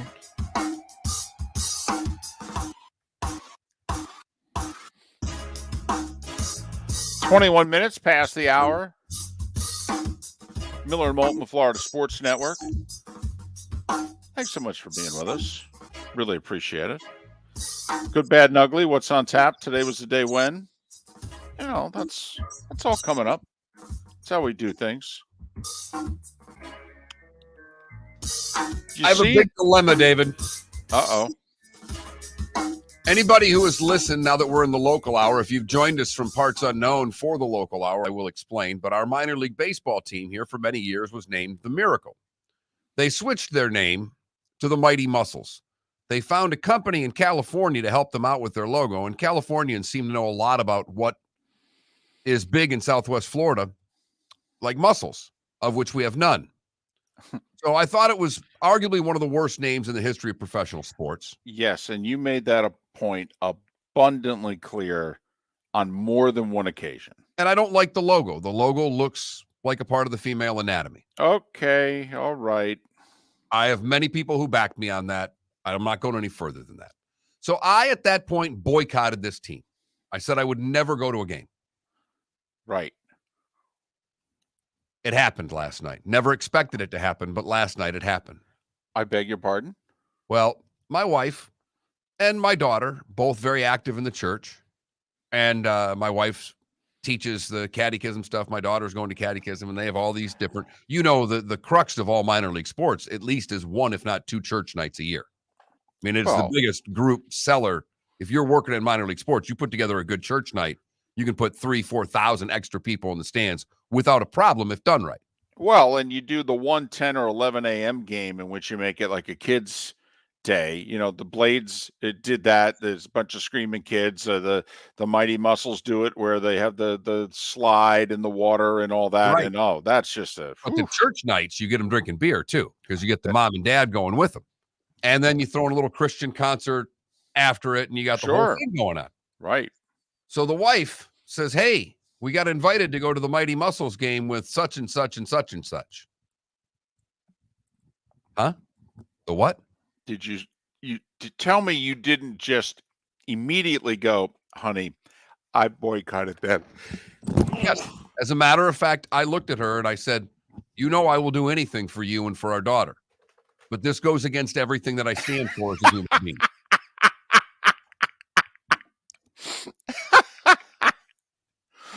I publicly denounced this franchise and swore I would never, ever go to a game again. Right. And at which point her response was? She didn't care.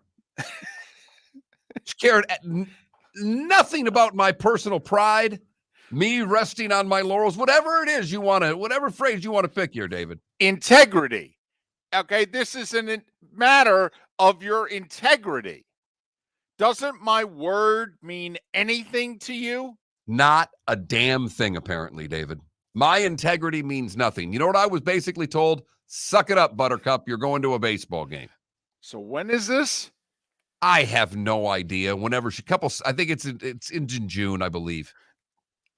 It's not the day of our golf tournament. No, in fact, I think it's a week after the golf tournament. I think it's June 18th. It's a Saturday night. Oh, so it's the Saturday before Father's Day. Oh, snap!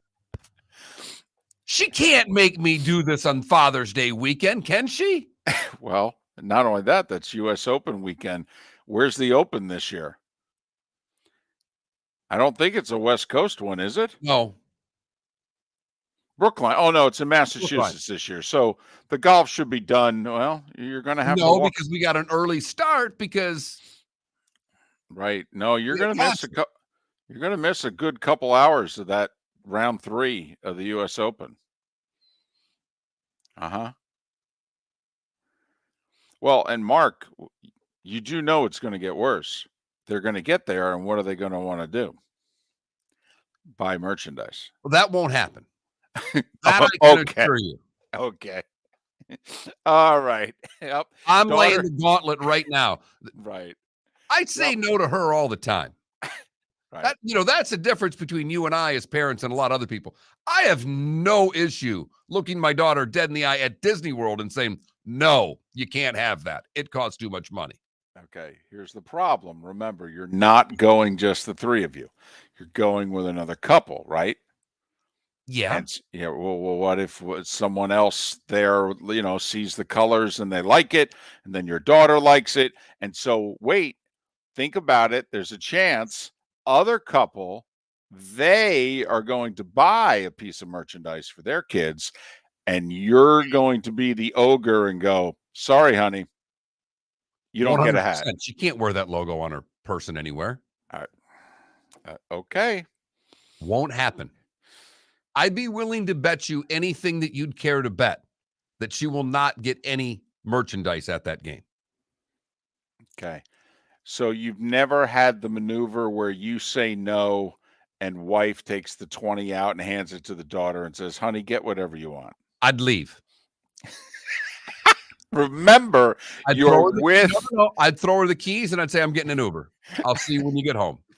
In fact, I'd say, just pick me up. I'll be at Potts. I'll walk to the bar. Well, listen, I'll be nearby. I can pick you up. I may need a ride. That'd be fantastic. Drag me into it. I'm calling Moulton. Goodness knows what we're going to do. In fact, I'm probably going to go to his house, watch the rest of the golf. So that's what I was hit with last night. Wow. So you're going to a Mighty Muscles game. As of right now, I'm just shooting for a rain out.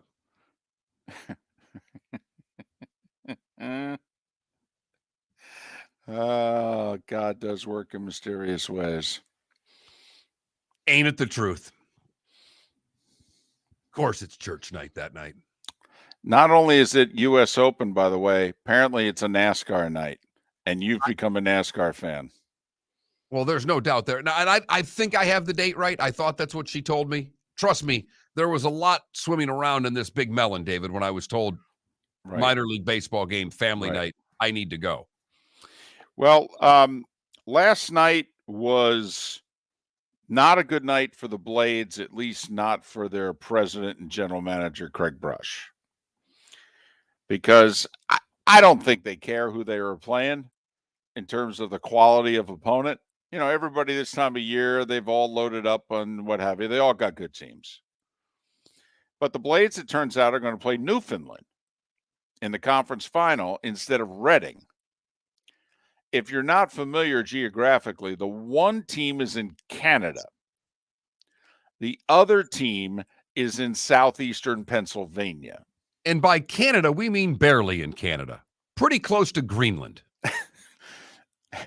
And so if you were to look up flights from Southwest Florida to Newfoundland versus Southwest Florida to Philadelphia, where a bus could pick you up and take you to Reading, it's only about $700 a ticket more. You can get to Philly direct. You've got to take some airlines that you haven't even heard of to only get there with one stop to Newfoundland. I don't know how the Everblades winner. First off, they have to win this series because at least in the finals, the crowds could be enough to make up for the losses that they're going to incur. They damn near have to sell out every game to break even on this series from what flights are going to cost them.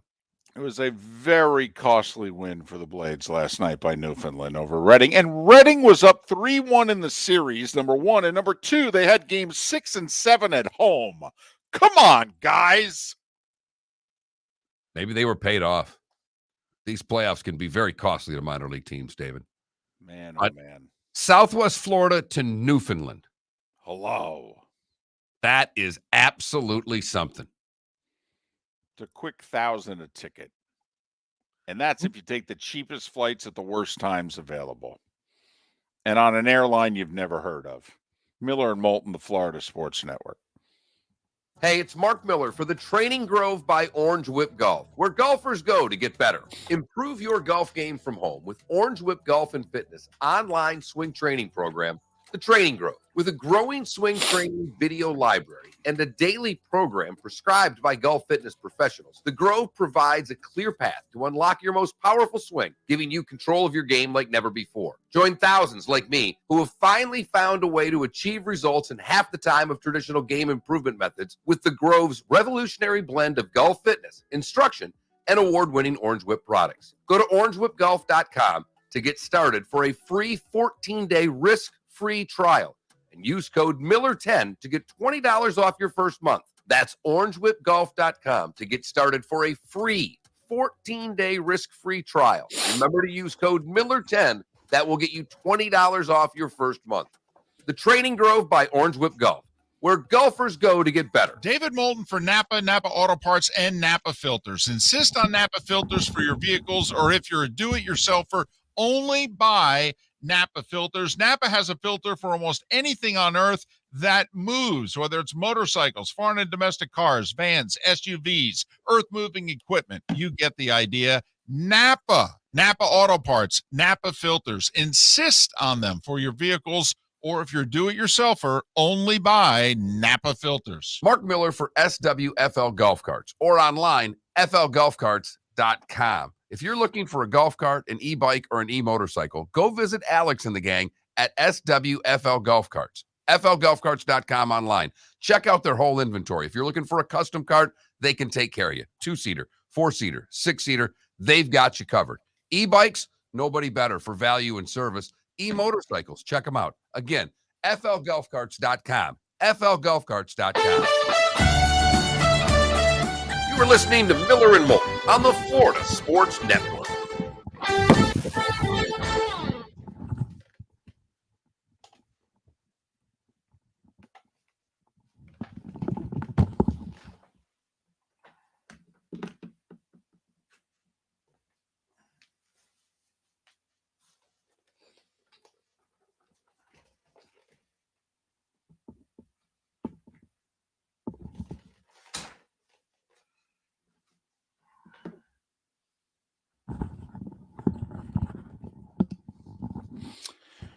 Well, Mark would know. Well, Jotharion, I think it's going to be 8 knocked down to 6 on appeal. Mark, will the league offset travel costs at all for the Blades? I don't know. See, I thought in the regular season that Newfoundland pays a chunk of it. I don't know what happens with the playoffs. I have no idea. Here, I'll find out. Think he'll answer me fast?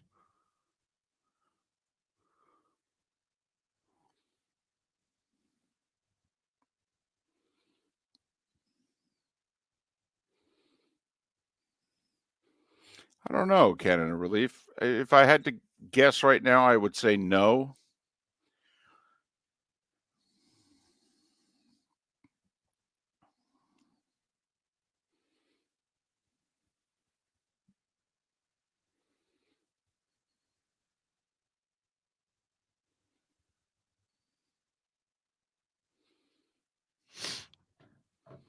Chinooks. That's what we're going with? Yeah. Chinooks? Okay.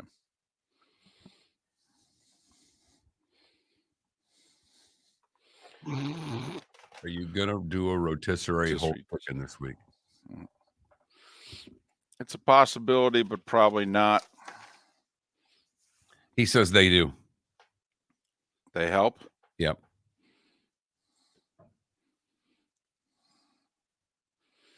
And that franchise got to be costing the league a fortune. Well, you never know. They could have I mean, it could be somewhere there where they actually have a trade with an Air Canada or something like, you know what I mean? Mm-hmm. I'll be curious how many of the Blades are not vaccinated.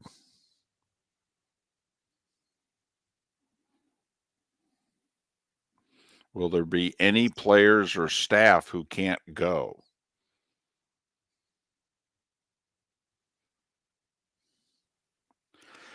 Don't those games start, or aren't they ahead of us? A half hour. Right. I asked Brush. He said yes. Now I'm asking if all the blades are vaxxed. All he can do is not answer me.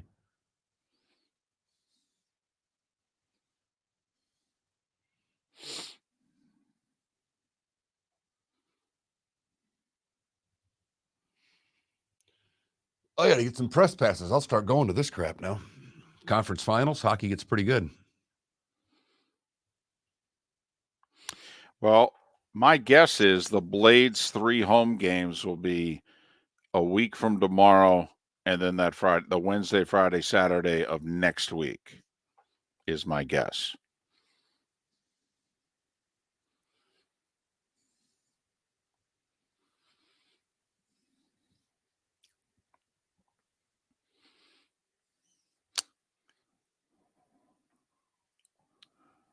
Yeah, no freebies for the playoffs. Ticket prices go up.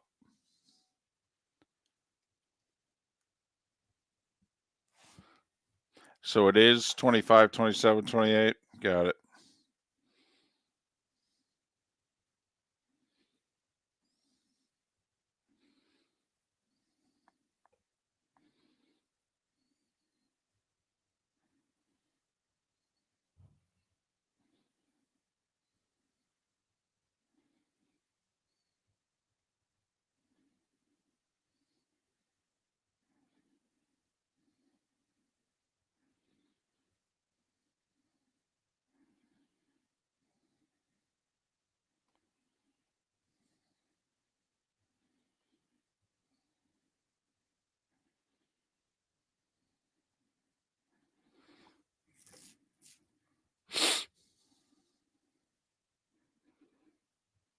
We're coming back.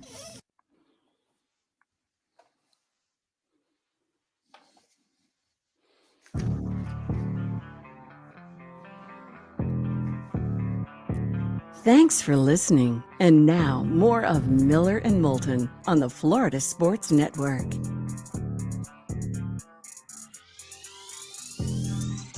"22 minutes before the hour. Miller and Moulton, Florida Sports Network. Pat Kerwin on the show tomorrow. Seth Everett on the show tomorrow. So there you go.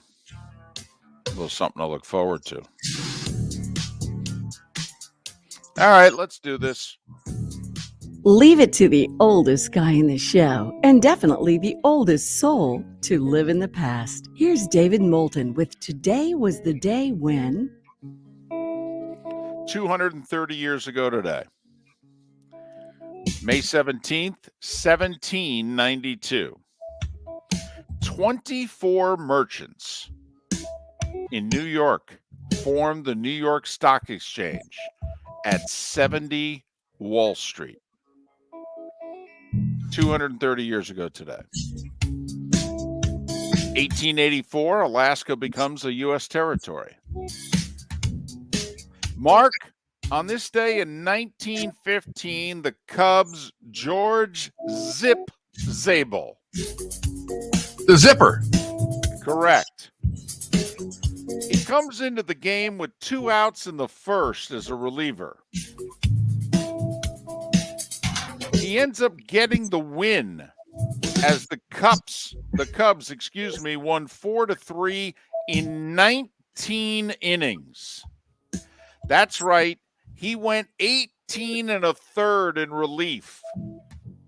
It's the longest relief outing ever. And where we heard the phrase, win one for the Zipper. 18 1/3 in relief. And the tough news is he had to pitch 3-4 innings the next day to come in and relief. Right. They gave him 1 day off. But brought him Today's your long toss day. Get in there and throw 3 innings. Right. But they brought him into a tight spot in the 6th 48 hours later. It was on this day in 44 that General Eisenhower sets D-Day as June 5th. Obviously, that would get pushed back. It was on this day in 1954, a historic Supreme Court ruling. They unanimously decide the Brown versus Topeka Board of Education case, in which they reverse the Plessy versus Ferguson decision nearly 60 years earlier, in which blacks were declared to be separate but equal. This led the way to 3 years later, desegregation becoming law in the U.S. Mark, this is the first wrestler that I remember. This was my first wrestling champion as I was being raised on wrestling as a youngin'. 1963, Bruno Sammartino becomes the WWF champion. There you go. My youth was Bruno Sammartino at Madison Square Garden, and Bob Backlund took him down and then was champion seemingly, well, forever. Bob Backlund from North Dakota State University was a college wrestler in Fargo.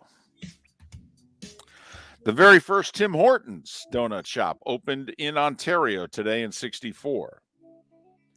Hank Aaron on this day in 1970 becomes just the 9th major leaguer at the time to get 3,000 hits. He would get nearly 800 more. Big day in 73, Mark. First off, the Senate Watergate Committee hearings began, but Stevie Wonder released You Are the Sunshine of My Life on this day 49 years ago, which, needless to say, became number one and won a Grammy and a whole lot else.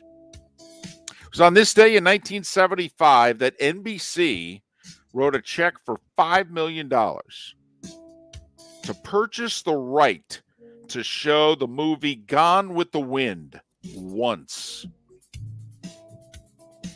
In 75. Yeah, well, think about it. That had never made the small screen. Right. I remember what a big deal that was, even as a little kid, because my mother telling me stories about seeing it at the Temple Theater when she was a young girl.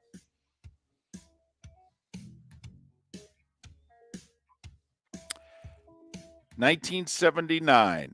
This, I believe, was the game that Harry Carey just had that guttural,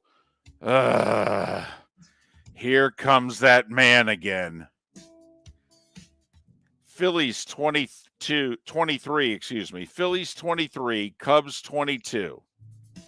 I think Schmidt hit 4 homers. There were 50 hits in the game. There were 11 home runs. Pitching was at an all-time high right there, huh? Let me guess, wind blowing out at Wrigley that day in 79? Mark, the last championship of the dynasty for the Islanders was today. 1983, they beat Edmonton 4-2 in a sweep. They took out Gretzky, Messier, and the bunch in a 4-game sweep to win their 4th straight Stanley Cup. Edmonton would take them out in the finals the next year in 5, and then the Oilers dynasty began.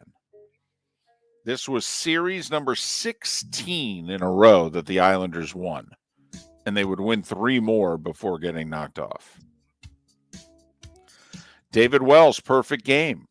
24 years ago today, 98, Yankee Stadium, 4-0 against the Twins. He says he was as hungover as he's ever been in his life. And it was 4 years ago today that Michigan State agreed to pay $500 million to settle the Larry Nassar case for the 300 survivors. Mark, a lot of famous people no longer with us, born on this day. Cool Papa Bell, Earl Morrall, Bob Saget would have been 66 today. Dennis Hopper, Bill Paxton, Maureen O'Sullivan, all born on May 17th. Sugar Ray Leonard is 66 today. Danny Manning is 56. Hubert Davis is 52. Tony Parker and Hunter Mahan are both 40. When I saw Hunter Mahan my first thought was, Saudi tour. Right. Oh, but think about it. No, I'm with you. I mean, in That's his why the early, Ricky Fowler thing didn't even all surprise me. He's not playing well. He's not making any money. It makes perfect sense. I mean, if you're Hunter Mahan, I mean, your best days are behind you. You had a nice run. You were a top 25 player. You contended in majors. You had a couple of really good Ryder Cups. By the way, it is why Ricky's fascinating with that, because he's still 33. There still could potentially be a second act in Ricky Fowler, but it's nowhere near coming to the surface right now. No. Matt Ryan's 37. How many more seasons we think Matt Ryan has? He's now with the Colts. Austin Eckler's 27. Craig Ferguson, remember he had the Late Show? He's 60. I liked him, or I like him, I should say. He got a pretty good deal, though. Letterman, for those that don't know, Letterman owned the Late Show. So when Letterman announces his retirement, he had it in the contract that Craig Ferguson would replace him. And if they didn't give him the gig, they had to stroke him a check for $10 million. Letterman took care of Craig Ferguson. Yes, he did. So Craig Ferguson said, I'll take the $10 million and end the Late Show. Thank you very much. I'm out of here. Derek Huff is 37. Trent Reznor of 9 Inch Nails. Isn't he kind of the, founder of 9 Inch Nails? He is 9 Inch Nails. Yeah. 57. And how old do you think Jim Nance is? 65. 3. Hello, friends. Jim Nance is 63 today, and that is Today Was the Day. One quick omission. It was today 5 years ago that Chris Cornell was found dead in his apartment or his hotel room after a concert in Detroit, the frontman from Soundgarden. And probably the best voice. I don't even think probably. The best voice of all that came out of Seattle. Okay. Anything, Felipe, today? No Heat history today. Maybe we'll have some tomorrow, which leads us seamlessly to. You've heard folks elsewhere mock Florida is gonna Florida. Well, Mark Miller sees it differently. He calls it the good, the bad, and the ugly. What you got, Mark? We got a really nice family. 12-year-old Blanca was a dog found tied to a short chain in the heat, flea-infested, bleeding, starving to the point of eating rocks. Now she has a new life, a new family, and a new name. Her new name is Grace. After Lee County Domestic Animal Services picked her up, Sarah Grigsby adopted the dog and her family, taking care of the 12-year-old dog. The former owner's facing animal cruelty charges, but Grace now getting a new life with a good family. So good job by all people there. For the bad, this is a whole new level of stupid to me, David. 51-year-old Yvonne Pietro of Cape Coral had a check for $300 left over and for retainer fees from a law firm in Cape Coral. She washed the check, trying to turn the $300 check into, wait for it, David, a $50,000 check. And then, as smart as she was, she would just deposit that into a bank ATM so she could start taking the money out. Did I mention she tried to wash a check from a law firm? You did. Well, she was caught, arrested, and she'll spend a little time in the pokey for being just completely stupid. Finally, the ugly, we go to Delray Beach, where witnesses watched a white Chevy Silverado pickup start pouring gas into the bed of the pickup truck. It was at that point they thought maybe something was going wrong. FHP was called, and Yasmeni Gonzalez was arrested for pumping gas into the bed of his truck. Oh, wait for it.